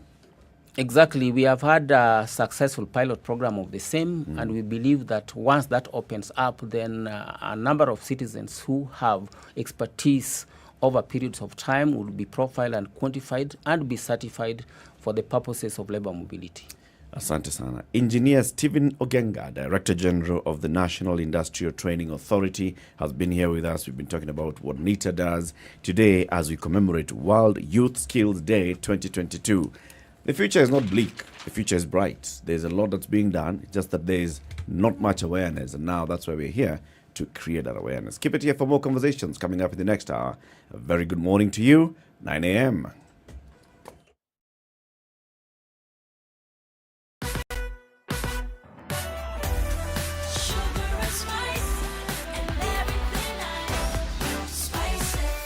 Spice up your life.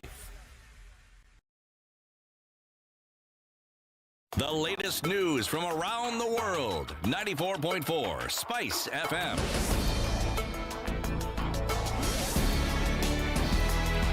Good morning, this is Newswire. I'm Dennis Oseto. President Uhuru Kenyatta's urged security agencies to continue embracing the multi-agency approach in dealing with crime and safeguarding the security of Kenyans. President Kenyatta noted that the approach has enabled security officers drawn from different agencies to collaborate, leading to a significant improvement in the state of security in the country. President Kenyatta spoke at the multi-agency training camp at Kamanga, where he presided over the passing out parade of 256 Special Forces of the Administration Police. The AP Special Forces comprise 3 groups: the Special Racket Team, the Special Operations Group, as well as Special Weapons and Tactics SWAT. Now, the Intergovernmental Authority on Development has named former Ethiopian President Dr. Mulatu Teshome the head of its election observer mission in Kenya. IGAD made the announcement yesterday as Kenya inches closer to the August 9th general election. Wakne wished Kenyans a democratic, peaceful and successful election. IGAD is made up of 8 member states that include Djibouti, Eritrea, Ethiopia, Kenya, Somalia, South Sudan, Sudan and Uganda. Now, the Supreme Court will today deliver its judgment in an impeachment case filed by former Nairobi Governor Mike Sonko. Sonko filed the appeal at the Apex Court after both Court of Appeal and the High Court upheld his removal from office by the Senate. In a notice yesterday, Supreme Court Registrar Letizia Wachira noted that the judges will today render their judgment at 4 p.m. by way of an email. The Supreme Court heard the appeal yesterday, where parties argued their cases, with Sonko retreating his impeachment did not meet the threshold set under the Constitution. The court heard the appeal on a day the Independent Election Boundaries Commission cleared him to run for Mombasa governor's seat in the August 9th election. Huu ni mwamko mwingine kwa Mombasa. Ningependa kusema kwa supporters wetu wote, tukue na kampeni zenye amani, tuache ile siasa mbaya ya kugawanya wapwani hadi sijui ngozi gani na ngozi gani. Uongozi wangu na ndugu yangu na chama chetu cha Wiper Azimio, tutahakikisha tunaunganisha wapwani wote. Vile pwani iko itaendelea hivyo. We must campaign. We must go the great people of Mombasa. I think they'll understand us also. The court battles we had, the IBC cases we've been having, and I want to repeat myself, we thank God for this big victory, because this to us is like victory already. This is like winning already. Yes. So, yes. But we are going to campaign. Tutajaribu ku structure our campaign calendar na zile masiku ambazo zimebaki. The clearance followed the decision by a 3-judge bench to direct IEBC to clear him after overturning its earlier decision not to clear him. And a section of local civil society organizations have expressed disappointment over High Court's judgment that gave former Nairobi Governor Mike Sonko the green light to vie for the Mombasa governor's seat under the banner of the National Integrity Alliance. The group faulted the judges who rendered the decision, saying they failed to act as required by the Constitution of Kenya that bestows authority on the judiciary to protect and promote the Constitution. The lobby insists that Sonko is among the 241 individuals blacklisted by the Ethics and Anti-Corruption Commission and is therefore not fit to serve in any appointive or elective public office. They now want the EACC to appeal the ruling and compel interpretation of the Constitution in its entirety to enable the full application of the values and principles prescribed by the Kenyan law. Now, the Ethics and Anti-Corruption Commission has seized assets worth 27 million shillings belonging to a former senior police officer who served as a traffic base commander at Malindi police station. The officer's chief inspector, Gabriel Mbiti Mulei, is believed to have fraudulently accumulated the assets including over 8 million shillings in cash, 6 parcels of land and 4 motor vehicles valued to a tune of over 19 million shillings within a period of almost 3 years, according to the EACC. During the period in question, that is June 18, 2008 to February 11, 2011, the officer was earning a net salary of 20,000 shillings. EACC moved to seize Mulei's assets after the High Court on June 30th ruled in favor of the anti-graft body, declaring the property as unexplained assets.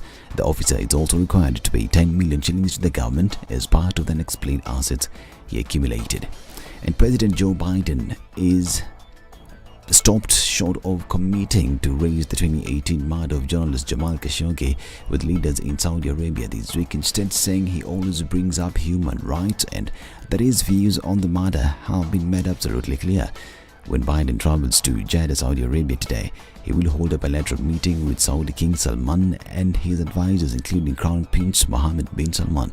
The president had visited Israel, where they signed bilateral agreements, including on security. You and I also discussed America's commitment to ensuring Iran never obtains a nuclear weapon. This is a vital security interest to both Israel and the United States, and I would add, for the rest of the world as well. This is Newswire. I'm Dennis Aseda. Good morning.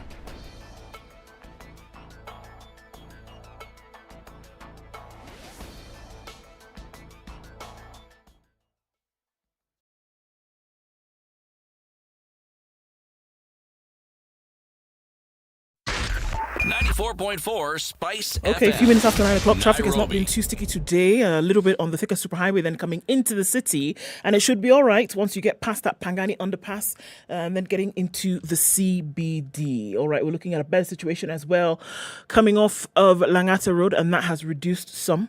And then getting off of Jogo Road as well into the city, that's all right. Let's keep checking what it's like until about 9:30 or so. And then let's talk on SpiceFM KE on Twitter. Text 40127.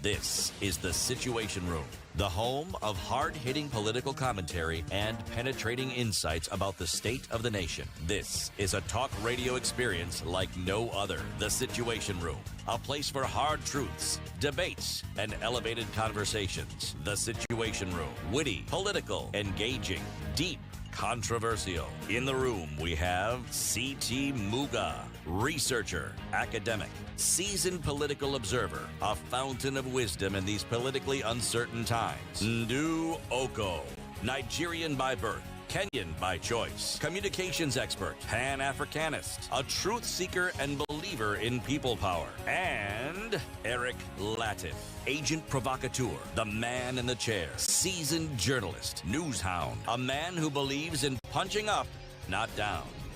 This is The Situation Room, the only way to start. It is your 7 day. minutes after 9. This is the final hour of Kenya's biggest conversation this week. Nice to say that, right? Hey.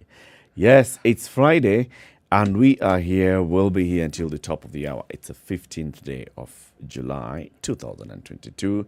It's Eric Latiff, Ndu Okoh, C.T. Muga. Let's just keep talking like this as we wait for C.T. Muga to come back so that he can give us a proverb.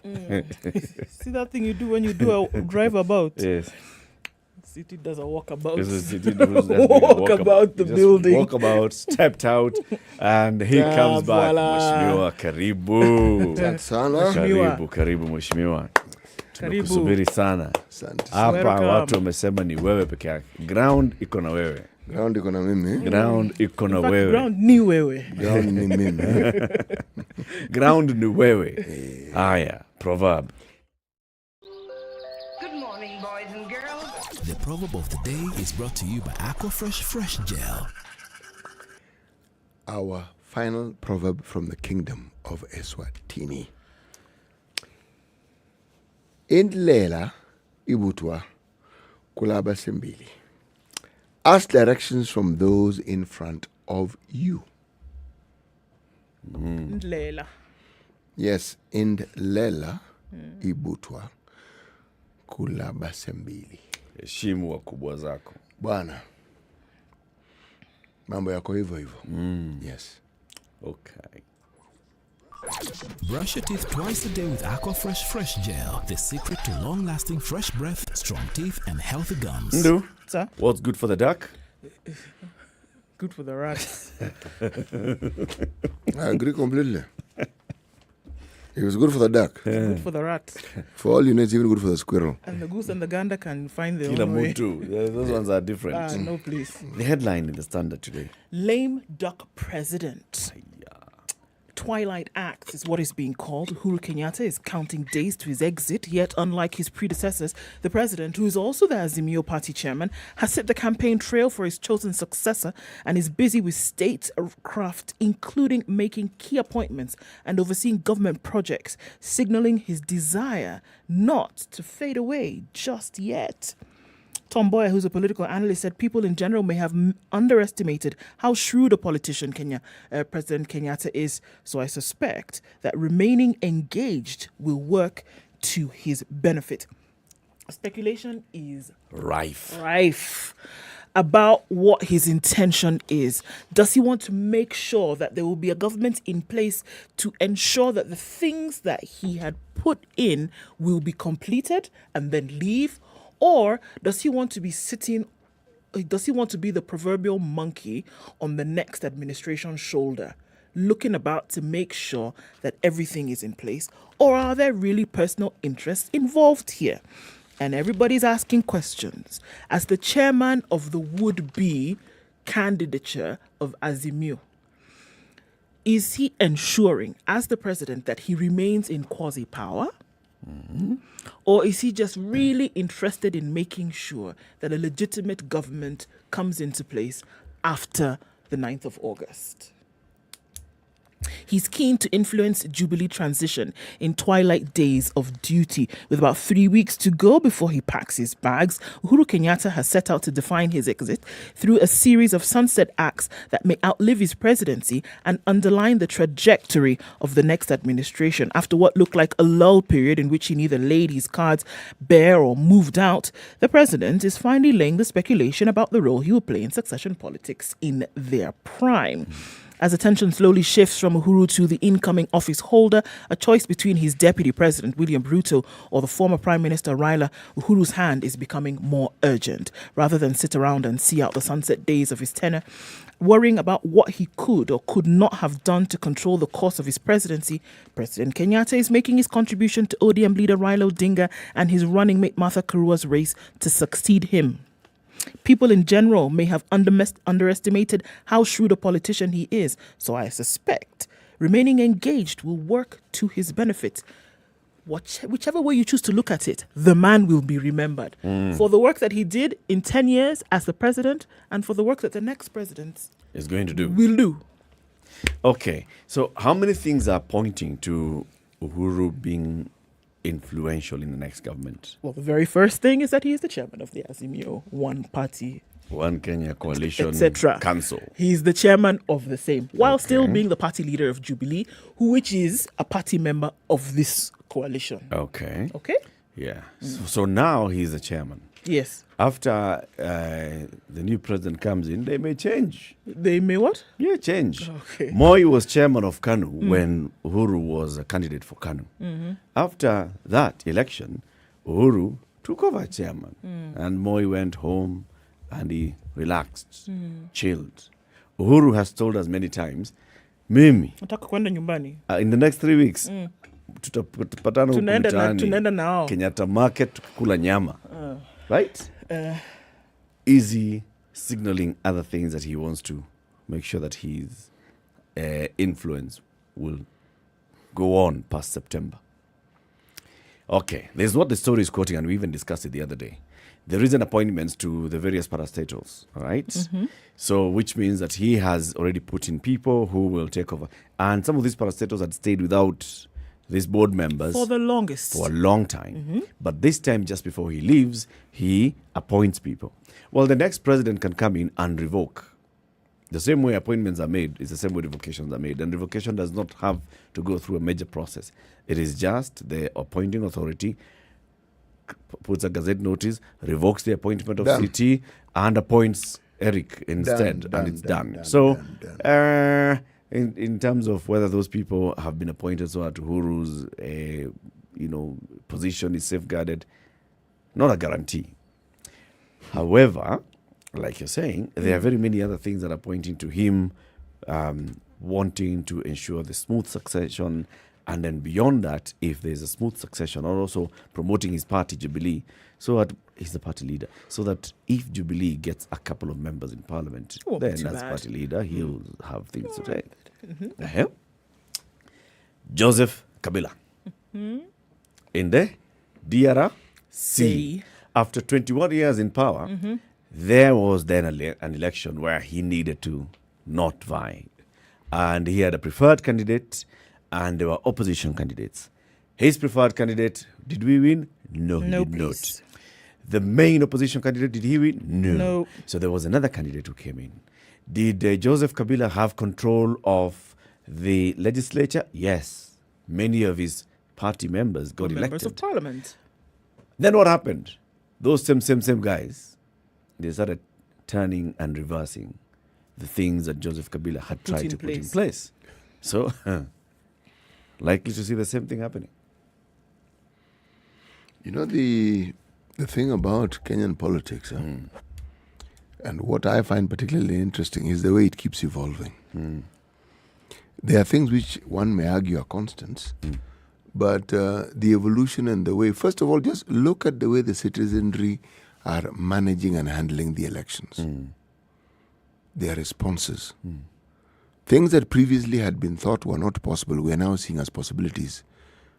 One of such impossibilities, as it was perceived then, was the mountain actually electing someone who was not their own. This clearly is not the case. We are seeing it before our very eyes. It's happening. The preferred candidate for the longest time in that region is somebody who is not from that region. And we are seeing it. It's a change. We are also seeing an entry into our politics of very many independent candidates. So, the traditional hold where certain parties held sway in certain regions, we are seeing that also changing. And then there's the ever-increasing formation of just new parties in these regions. But what is certain is that there's been a clear shift where the voter seems to have distinguished between their party affiliation and their choice of who should lead them. And we are beginning to see that as something that is increasing, not new, just increasing, where people are being elected because of who they are, not necessarily because of the party that they belong to. So these are dynamics that keep changing. And when one looks at this, and one looks at coalitions, even our idea of coalition in this country defies the logic of what traditionally is referred to as coalitions around the world. We have something called Azimio right now. We have something called Kenya Kwanza. Now, you look at Azimio, you'll find that the coalition only seems to work with reference to who the presidential candidate is going to be. But the individual parties who are in Azimio are just gung-ho. Everybody just doing their own thing. Yes. Now, what this is likely to bring about is a division of the spoils, meaning division in a sense that their chances of having one of their own take up seats, whether it's MCAs, whether it's MPs, whether it's governors, whether it's senators, it seems to be that they themselves are diminishing those chances by fighting among themselves. Not just competing, fighting. Because if you look at the Kenya Kwanza side, UDA seems dominant. So you talk of Kenya Kwanza and the other party, but UDA is dominant. This is not quite so in Azimio. So if you're talking about our politics, my friend, we are in this particular electoral cycle completely new territory. We're looking at dynamics that previously we didn't really have to deal with. Not necessarily. In fact, that angle that you've introduced, CT, there's an extensive story in the nation today inside UDA's strategy to gain control of parliament and the county assemblies. And they say they're analyzing the number of candidates that UDA has nominated for various seats. For example, in the National Assembly, out of 290 seats, UDA has 261 candidates. Okay? ODM has 181. Jubilee has 178. ANC has 71. Wiper 69. DAPK 61. Ford Kenya 34. There are 553 independents, and other smaller parties have 724. Okay? Now, UDA, of course, has the most candidates for MP seats. Look at senators. UDA again has the most candidates for MP seats as a political party. 39 compared to ODM's 31, Jubilee's 33, ANC's 15, and Independents 54. Governor, UDA again has most candidates as a political party. 41 out of 47 governor seats. ODM 23, Jubilee 25, ANC 11, Wiper 8. Woman rep, out of 47, UDA has 43 candidates for woman rep, compared to ODM 34, Jubilee 31, and so on and so forth. So clearly, in terms of control of parliament and all, even if we said that, the president wants to retain, the most direct way of retaining control is within parliament.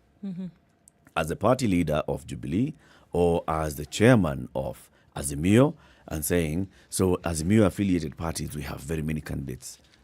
They are fragmented. The surest way for him would have been if Jubilee had very many candidates, and then those candidates get elected through the support of the Jubilee machinery. Yes. Then he'd be saying, I am calling the PG for Jubilee so we can discuss one or two things on how we can influence policy and because essentially what we are saying is that if you're seated in parliament, then the power really does lie in your hands beyond oversight and representation. When it comes to legislation about key things in the country for which you would want to have your finger on the pulse for, it is at the seat of parliament that the power then rests. So truly, if you were then looking for control, or at least to have your influence still being seen in government, it would then be through the Legislative Assembly. Now, the thought would have been previously that because you have this wave of populism now flying through the country, it doesn't matter what side it is on, then the person who is being more intelligent would be the person who is ensuring that your popularity is at that level whereby the legislation is, or rather the legislature is being represented. And that your strength would be there. Now, I don't know if this still tagging along for President Uhuru Kenyatta is necessarily for power or for presence. At present. At present. Beyond August 9th, goes home, you guys run your show. Do whatever you need to do. Do whatever you need to do. You can be calling me once in a while. He said, I'll be available. Is he interested in holding the power and making sure that certain decisions are made in a certain way? I don't see that right now. At the moment, I don't see that. But I would ask the question, can he actually? Well, I mean, if you go the way that Eric is talking about strategically, whereby you're making sure that your people are in parliament, then yeah. In the last 10 years, let's even look at 2013 to 2017, right? Yes. Raila's ODM had a substantial number of members of parliament. Raila maintained some influence through that avenue. Absolutely. Okay? Raila's ODM had a substantial number of governors. Yes. Raila retained some sense of political authority and control and presence through these ODM governors. So much so that when he spoke, he would not be ignored. Yes. Yes. He had to be invited to the devolution conference, either to close it, to something. Because, half of you guys are my people. So you bear allegiance to me as your party leader. You are in parliament because you rode on the vehicle of the party. Yes. So, and I being your head, even I'm not in government, there's some kind of allegiance you pay to me. But there's a difference, though. The difference here is those candidates that won and Raila's party actually owe a lot of allegiance to Raila. And they openly come out and say, Baba is Baba. Yes. Now, Baba then was not a lame duck because he still had some bullets in the gun. I still have another chance to run as president. For president. Yes, he could run for president and become more influential and more important to this person in future. If it was Raila who was president and then his tenure is coming to an end, do you think his influence with those people would still be the same? Which is why I'm saying that perhaps that realization also has, dawned on President Uhuru Kenyatta as well, that it's not necessarily power that he's looking for in terms of influence, in terms of then what would happen in the country. But hey, don't completely forget about me, folks, that there's still something we could do here or there. And that's why I'm saying it's not necessarily about power, but more about presence. That you want to go home and say, but I don't think he's at that place where he said, completely forget about me. I don't think, for example, that he would take on the chairman of Azimio if he's looking to go home completely and forget that there was somebody called President Uhuru Kenyatta. I don't think so. With the high possibility that Azimio could come into government tomorrow, then you being the chairman does not show that you are willing to be forgotten about completely. Look at our politics, and look at our succession politics. It points to something. The very subject of influence that we're talking about. You have a founding president. You have a deputy. You have a vice president. You have all these people in positions of power. Power to the point that they can actually appoint. They can do favors, and people can take up positions that, in the absence of that influence, they ordinarily wouldn't have had. Now, you go down memory lane and you realize that these appointments are not just at the highest level of, say, ministerial positions or permanent secretaries. They are at just any level of government. But over the years, these people may ascend to these high positions. And somehow, relying on the human nature of understanding to whom you owe that particular position, because in the absence of their influence, you probably wouldn't have been where you are. Discussions have been held about why it is the late former president, Daniel Arap Moi, preferred Uhuru as a successor. And it has been alluded to that it was because of the favor he carried with the former president, the late former president, Jomo Kenyatta. There are those who say that there are people in government who probably retired over time who owed their allegiance to Jomo Kenyatta because it is Jomo Kenyatta who gave them that leg up. And the story goes on. Anyone who has been in a certain position where they are able to provide and they're able to influence favors.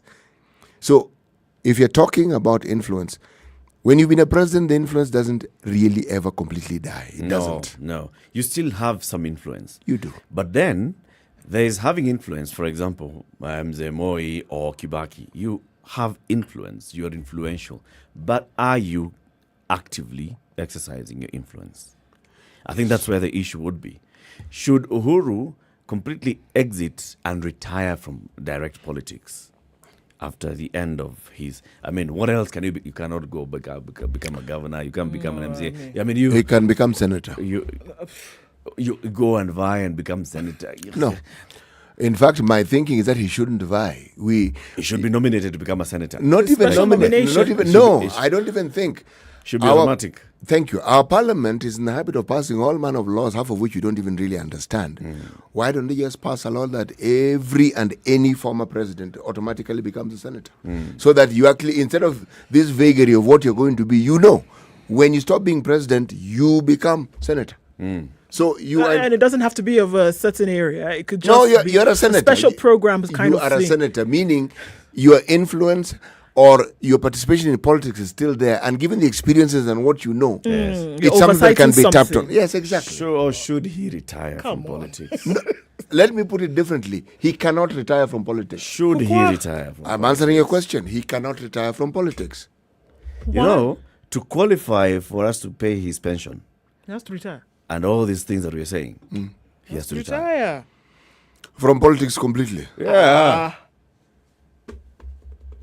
Who created that law? When you retire and you receive your pension, can you be coming to the office and say, let me work 1 day a week, pay me an allowance? No. Who created that law? The same people you're talking about who do willy-nilly things. You can be a consultant. You can be a consultant. You've retired from this organization, but you're consulted once in a while to give guidance. That is what CT is saying now. That they shouldn't. They should be given this special position where they can be a political consultant as retired presidents. No, I'm saying they should actually automatically become senators. No. That's what I'm saying. It's still part of the government. We can't give you pension. You must be retired. Change that law. After all, you can change other laws. So, that was a different job. There's another one. What do you mean? Si iliandikwa na watu. Yes. Si watu wanaweza kuitoa. Wanaweza futa. Yes. That's pension for president. Now you can start accumulating pension for senator. So here's a question that we are asking, and we want to post it on social media, and you can also just contribute to this. Should President Uhuru Kenyatta make a clean exit from politics after his term comes to an end next month? Should the president make a clean exit from politics after his term comes to an end? He has many times said, you know what? I am going home. I am going home. Those that have been saying, oh, he wants to cling on to power, oh, he wants a backdoor position where he'll still we become the prime minister, he has told them very many times, no, I'm going home. But there are these other things that we are wondering. So as chairman of Azimio, so what will you be really? Should he just... Clean break, folks. No anesthesia. Rip off the Band-Aid. Let's go. The chair of a political party is a political office holder. Go home. Go home. Should he? It's coming up to 9:30. This is the Situation Room, Kenya's biggest conversation. Ebu, tell us, when you go to Apple App Store and Google Play Store and you search for Pocket and you find Pocket by Mozilla, what do you do with it? You download it, right? And then what it allows you to do is that you see all those many things you read during the day. I know you. All the many things you read during the day. CT's listening to his podcast early in the morning at 2:30. We also know you. And then you think, okay, I need to come back to this one and I need to see what it says later if there's going to be an update. You can record... This is another snazzy thing. You can save it, and then all updated versions of that little thing that you have recorded or that you've saved in your Pocket then will also be saved in the future. And then you can come back and read it or listen to it or reference it when you have more time. Pocket by Mozilla, available on your Google Play Store and Apple App Store. This is the Situation Room. The only way to start your day.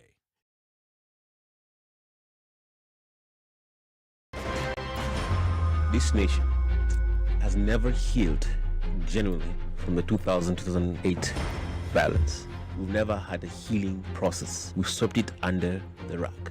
Let me tell you, the handshake was the most disastrous political event in the history of country after the coup attempt of 1982. There's no Kikuyu pothole, Luo lack of water, Okamba, lack of traffic.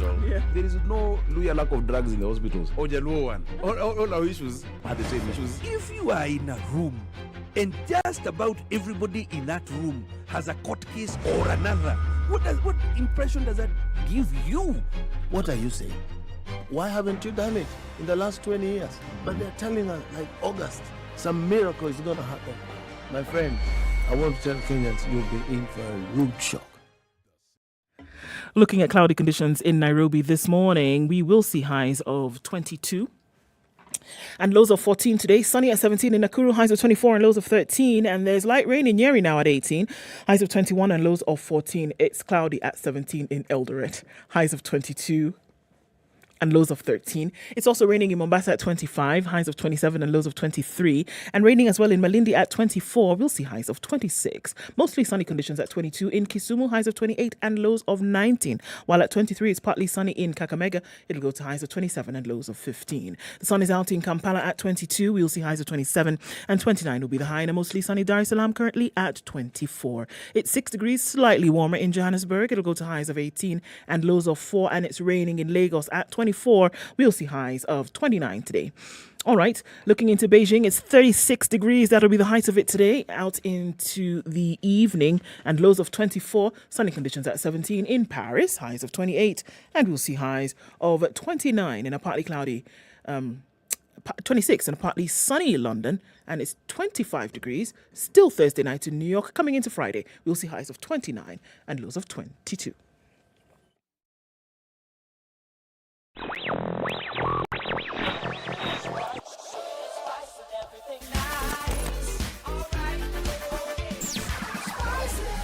Spice up your life. All right, coming to close of traffic hour this morning. It hasn't been too crazy, so thank goodness for that. Coming into a busy weekend, however, expect heightened traffic as you go towards Friday evening. But we're looking at a not too bad situation now coming off Gong Road. It looks a lot better on Langata Road as you're coming towards the interchange. But we'll probably see continued dot of traffic as you go ahead. We're looking at Jogo Road and easing out into the CBDs where you see most of the action, and of course a lot better on the thicker superhighway. No traffic there now, clear and smooth into the CBD.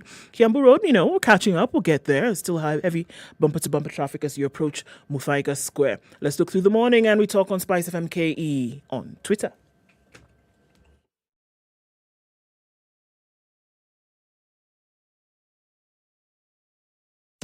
Business News with Spice FM. I'm Dennis Aseto.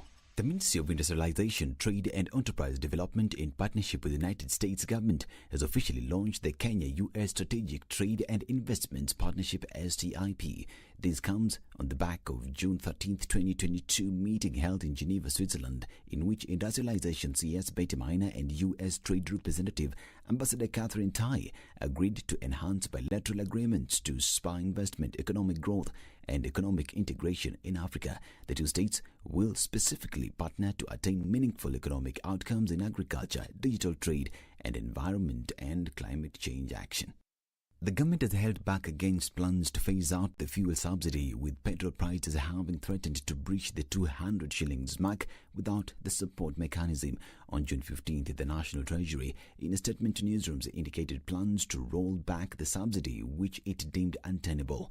This is after the subsidy had eaten up the bulk of its 100 billion shillings budget allocation in the 2021-2022 and 2022-2023 fiscal cycles. On Thursday, State House indicated that the fuel subsidy had already eaten 101.9 billion shillings since its first utilization in April last year. Telecoms operator Safaricom has doubled the price of SIM cards to reflect the impact of new taxes. Consumers will from today pay 100 shillings for a SIM card purchase from 50 shillings previously, following the introduction of a 50 shillings excess duty on imported SIM cards through the 2022 Finance Act. Nevertheless, the telco operator will offer a 50 shillings airtime fast top-up to customers in a move to offset the introduction of the new excise duty. Jumia Kenya has named insider Yuan Seko as its new CEO, replacing ex-Britam chief Betty Mwangi, who departs after just 8 months at the helm. In a statement, the company says Ms. Mwangi has left to pursue a big impact opportunity. The incoming CEO has been with Jumia Kenya since 2015, when he joined as chief financial officer. For Spice Business, I'm Dennis Aseto. Spice FM Business.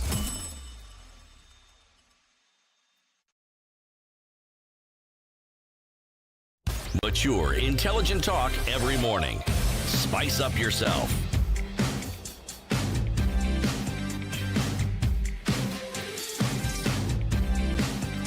Mornings done right.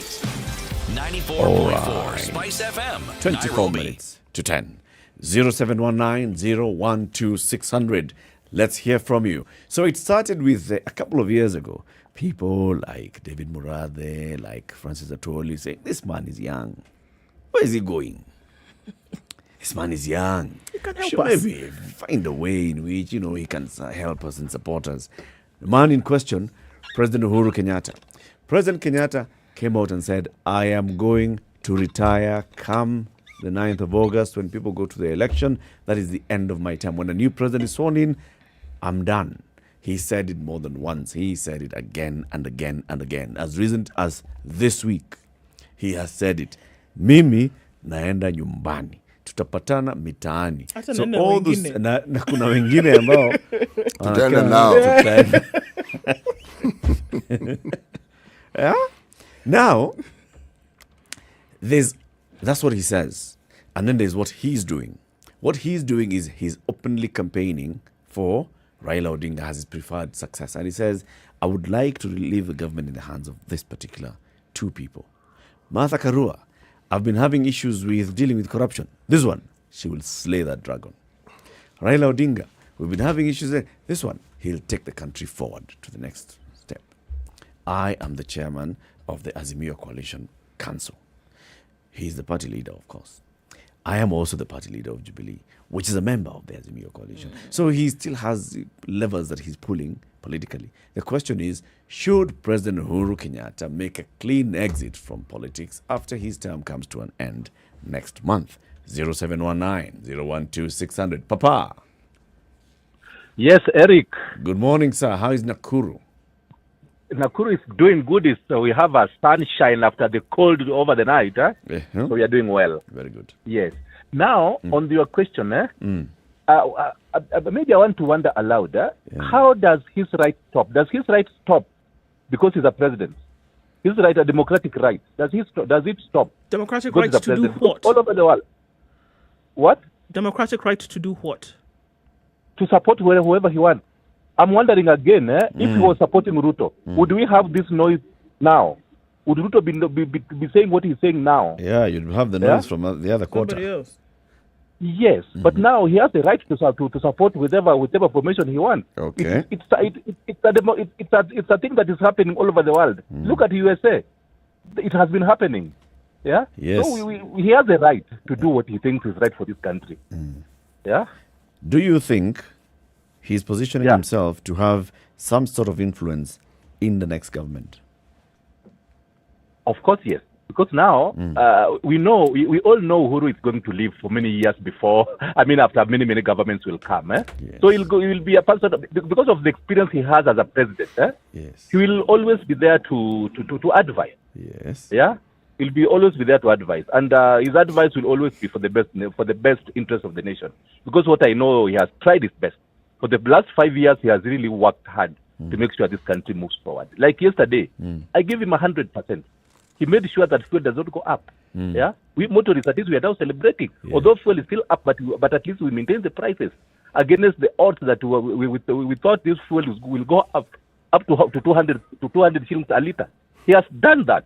He has done a lot of things. He's going to open the Uhuru Park this July. A field that was grabbed by those individual Democrats, but now it's going for the national. For the national image. He's doing a good job. So let him continue. Thank you, Papa. Yes. Thank you, Jack in Eldoret. Good morning. Morning to you people. Morning. Your producer ameongea, nimesikia ni mtu mzuri. Yeah, producer wenu wako sawa. Sasa tutakupatia nini? Usijali. Haya. We know what to do. About President Uhuru. President Uhuru is a good example of a typical African leader. Yeah, the likes of Museveni, the likes of the late Mugabe. Is that category. It's not him himself, hana tatizo. The problem that Africanism. So it's like, this power. You remember Kibaki? Kibaki said in 2002, I want to just go one term. So, akati ambapo alimaliza, aliambia wa Kenya, anaenda term moja. Kibaki? Yeah, Kibaki wanted to go one term. So, akati amemaliza 2007, akarealize this thing, bwana, na akilia ya nini? You see now, Uhuru, when he was going to power in 2013, aliona hii muda ni mingi. 10 years is a lot of time. So quickly, Jack. Amegundua imeisha. Should he make a clean exit from politics, all politics? I think as an African leader, it's too hard. But according to CC90, you should just quit and but unajua tena ni shida hapo kwa sawa Jack. Let's hear from others. Anthony in Kisumu, good morning. Good morning, Eric City and Lou. Good morning. President Uhuru Kenyatta, the caller before me just said, is a typical African leader. However, with a bit of class, he's not so much of a dictator like the ones he's equated him with. Now, exiting the political stage is difficult. Once a politician or a preacher, you tabaki to hivyo. The only thing that I take a grain on is how he's pushing so hard for his preferred success. Everybody has a choice. I'll choose who to choose for MCA, for MP, but I don't have to force people with the little influence I have to think that now this is the best thing. I had a debate yesterday on one of the local channels where he was saying kitu nitaachia. It's like it's a personal thing that I just hand over to somebody. No, it's not sitaachia. Hii kitu wa Kenya mupatie. That would be better. But akianza kusema nitaachia, it's like it's his property that he's entitled to leave to whoever he wants. But he should say, I'll hand over. I prefer to hand over to. Say that in Kiswahili. Say that I'll hand over. Say it in Kiswahili. Nitakabidhi. Nitakabidhi kwa Kenya watakapochagua mtu fulani. But the gist of it is I just called for the KU thing. Okay.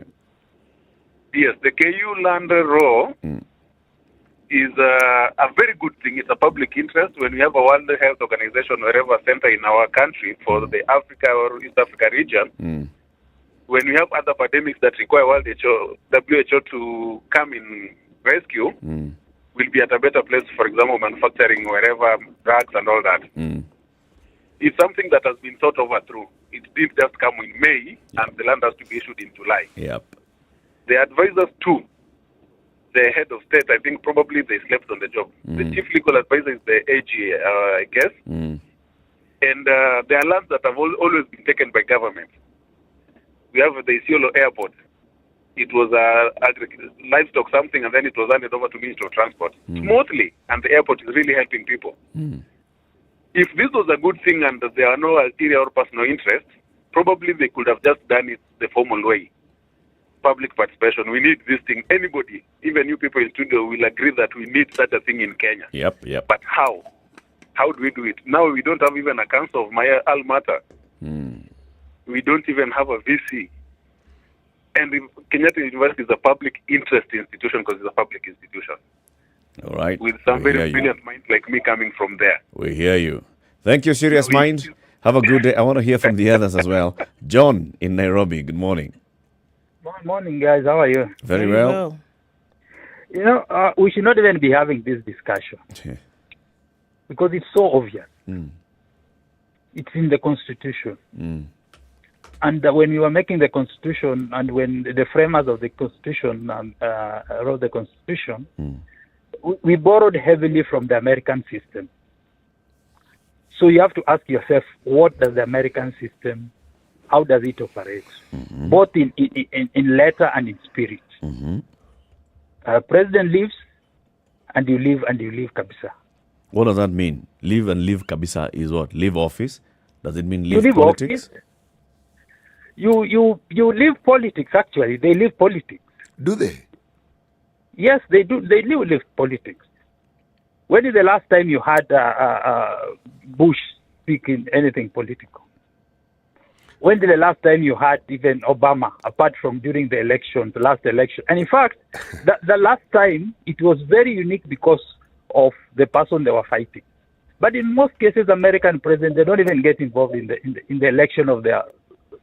Whereas they may lend a hand towards discourse and conversation. I mean, most recently, the overturning of Roe v. Wade in the US, we heard Obama come out very clearly speaking about things like this and talked about that you must fight for democratic freedoms. So they may lend a voice to discourse, but in terms of being involved in the politics of the day, you may not see something like that. Exactly. That's my point. You see, lending a voice has political weight. It does. Yes, and lending. No, but not to the extent that we are being subjected. Not to that extent. It's not that if you, what happened to Kibaki? Okay, we are even going very far to US. Tanzania. Mm-hmm. What happens to Tanzania? What the president in Tanzania? How many presidents have left office there? Do you hear of them? You know, Tanzania is a very different system from ours, if you may, if you consider it, because in Tanzania, that Chama cha Mapinduzi is powerful. It's not individually. We don't, with these transient parties we keep manufacturing for elections, we don't have a strong party, so to speak, in the Tanzanian sense of the word, party politics. But let me ask you, Muga, what was the spirit, or what was the logic of saying that you want a president to have only 2 terms? I don't know. Tell me, what do you think the logic was? It's just to make sure that we don't have dictators. Tumekusikia, John. Can we hear from others? Yes. Thank you. Good day. Zachary. Oh, good morning, you people. Good morning. How is everyone, including Mwalimu Andrew? We are very well. Mwalimu Andrew is also very well. Okay. And how is your politicking coming along in Gatundu? Well, they told me that I told them that I'm going to be launching my manifesto, and I told them every woman should have stilettos and enough makeup. Every man shall have to go to America or any other place on a fully paid trip by the state, yeah? Mm. But that's what I told them is going to happen after 70 years. So they told me quick one. Yeah, now. Should your village mates come back to the village after the election? Okay. I'm coming back. Should your village mate come back to your village after the election? We are waiting for him. In fact, we are trying to make a heart. You know, we use that. There's this grass that, yeah? Mm. Very special that is made for, our elders used to have. Now, very quickly, let me say this, yeah? If you remember in 2001, and our audit timer there, Mr. Mwalimu Andrew, our institutional memory there, no one in Kenya, in fact, believed that Moi would hand over the mantle of leadership to any other person. No one. Mm-hmm. That started to be corrected. But then, during the last days, Moi said, I'm going to win. I remember that statement very, very vividly, and I respect that man, yeah? He said, you people, you are saying that I'm not ready to leave office. He said, I'm going to hand over to whoever used that word and drain it, yeah? Mm. And in fact, that is exactly what he did. And Moi, despite his, misgivings and, whatever, we respect him for that. There was a smooth transition. So should Uhuru do the same? Because I have other callers. Zachary? Uhuru, we are waiting for him. And when he comes, let me tell you, yeah? That guy should only be concerned about farming. The only time that he would be consulted, yeah? Is in the office of a statesman, a respected statesman, whereby he may be consulted by those who are going to be in office. Of Mr. Uhuru, this is Kenya's position in this and this and that. Probably in the international whatever. But without saying that after 2027, there is UDA, there is whatever. I'm also forming my own political party called the Banana Party. Yeah? He should not. That should not happen. Thank you, Zachary. He shouldn't. Yeah. Thank you. Sami in Malindi. Yes, good morning, guys. Good morning. Yes, how are you doing? Fine, thank you, Sami. Yes, it's a bit raining. I think you can hear. It's raining here. Enjoy the rain, man. Yeah. Yes, let me now go to the point that Uhuru must actually not tell us that he's going to hand over to whoever. The constitution is clear that after elections, whoever wins should be handed over the baton. But I know that you people are so forgetful that in the recent we had the Right Honorable Raila saying that Uhuru is going to be his chief advisor. So I think that's why Uhuru is just talking about handing over somebody. He knows that if Raila does not win, then I think he should do something else apart from actually Raila being his advisor. So I think the best thing President should do should shut up and keep cool and wait for whoever will win you should hand over peacefully. People will vote, and whoever wins, that will have become the will of the people, not the will of the president or the will of Uhuru Kenyatta that he's going to do that and that. No, we are the people to decide. Let the people decide. And All right. once we decide that so and so, that's the full stop. You should not tell us about that. And if he wants to link on the power, then he should amend the constitution. Thank you. Thank you, Sami. Enjoy the rain in Magarini. Alex in Naivasha. Yes, good morning, guys. Good morning. I hope you are well. We are well, thank you, Alex. Yes, so now on the question of whether Uhuru should stay back step from the politics of the day, I think that would be the right thing to do for the sake of this country. Now, this is because, take for instance, if the two main contenders go neck to neck, so who will be there to make them come into a consensus? And yet, the president who is exiting has already taken sides. So I think that is not good for the politics of the country for now. So if he had to express his, of course, democratic right, should have done it, but undercover. He should have not come out to campaign for his preferred candidate. What if again the candidate that he is supposed to supporting lost the election? What will we tell the people? Okay. We also have some influence. Okay. Good Yeah, points, that's Alex. it. Thank you very much. Have a good day. You are welcome. In Nandi County, we find Robert. Good morning. How are you, sir? Very well, thank you. How are you people doing? We are well, thank you, sir.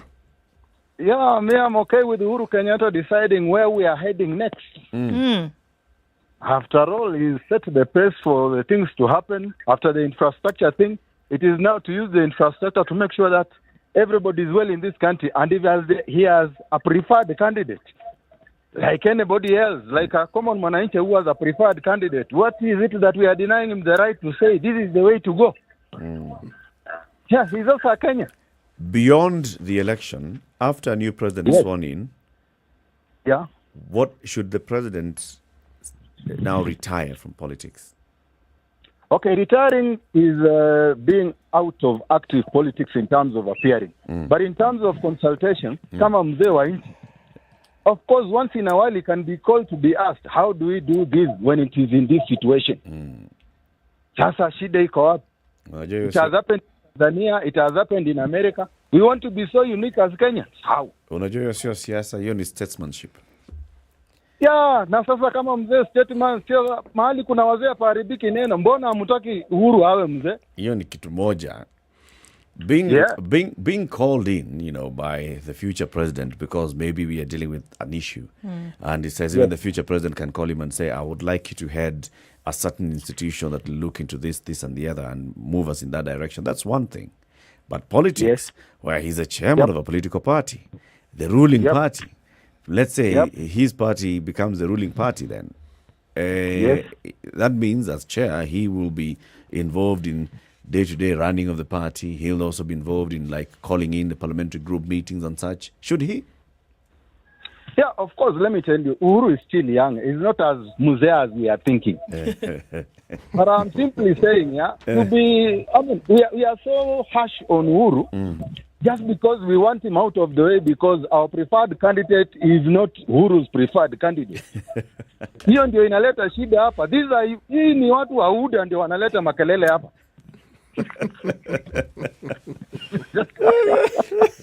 Wachanani na Uhuru bwana. Thank you, Robert. Have a good day. You too. Good day. Hey. Should he not? City, one of these days, let's have that conversation again. What do we do with our statesmen? Yes. Okay. So let's even assume that Raila Odinga does not win this election. What do we do with Raila Odinga? Precisely. What do we do with President Uhuru Kenyatta? What do we do? I mean, we can't just be saying the same thing I've been saying. You have somebody who is the chief of defense forces, right? Our troops are in various countries, either peacekeeping missions or such. You are constantly looking at the information that's coming from the military intelligence and everything. You are sitting in the National Security Council. You are constantly engaged, thinking very hard. And then one day, you are pulled out in a Land Rover from the military headquarters and told, "You're done. Thanks." Bye-bye, Kwenda. Should that person really just go and suddenly become... In this country, we make them ambassadors. And chairs of boards. Yes, Kenya meet.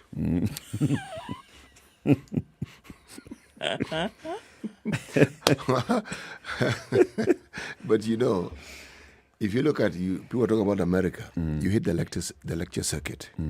I think it's a very prudent thing because all that knowledge and expertise doesn't go to waste. No, you put it into academia, you put it into commerce, you put it into industry. You become you're there's no vagueness about it. There's a place where you then go and fit and you continue contributing. You're still a resource. Yes, and a very viable one. And as for participation, the fact that somebody isn't standing for a position and doesn't have one, my friend, you still participate. It's just that we are accustomed to people speaking loudly about what they're doing, so you assume that speaking loudly is participation. Yes, exactly. All right, send us to the Weekend City. Tell us about elections bila noma. Elections bila noma. Having an election that is problem-free, that is hatred-free. An election with a lot of competition, but competition that is healthy, competition that you can talk about, and that guarantees that your neighbor still is your neighbor despite his different choices, and that you are the same, and that if you're not, you learn to be tolerant. Election bila noma. Thank you very much for choosing Kenya's biggest conversation, The Situation Room, as your morning companion throughout this week. God willing, we'll be back next week from 6 a.m. to 10 a.m., Monday through Friday. Have a lovely weekend. Tomorrow, what happens? Tomorrow, it continues with Double O Direct at 10 in the morning until 2 in the afternoon. And then Jimmy comes in from 2 to 7 with Saturday Music and Sport. Yes. Jimmy Gathu Live. Have a lovely one. It's 10 a.m.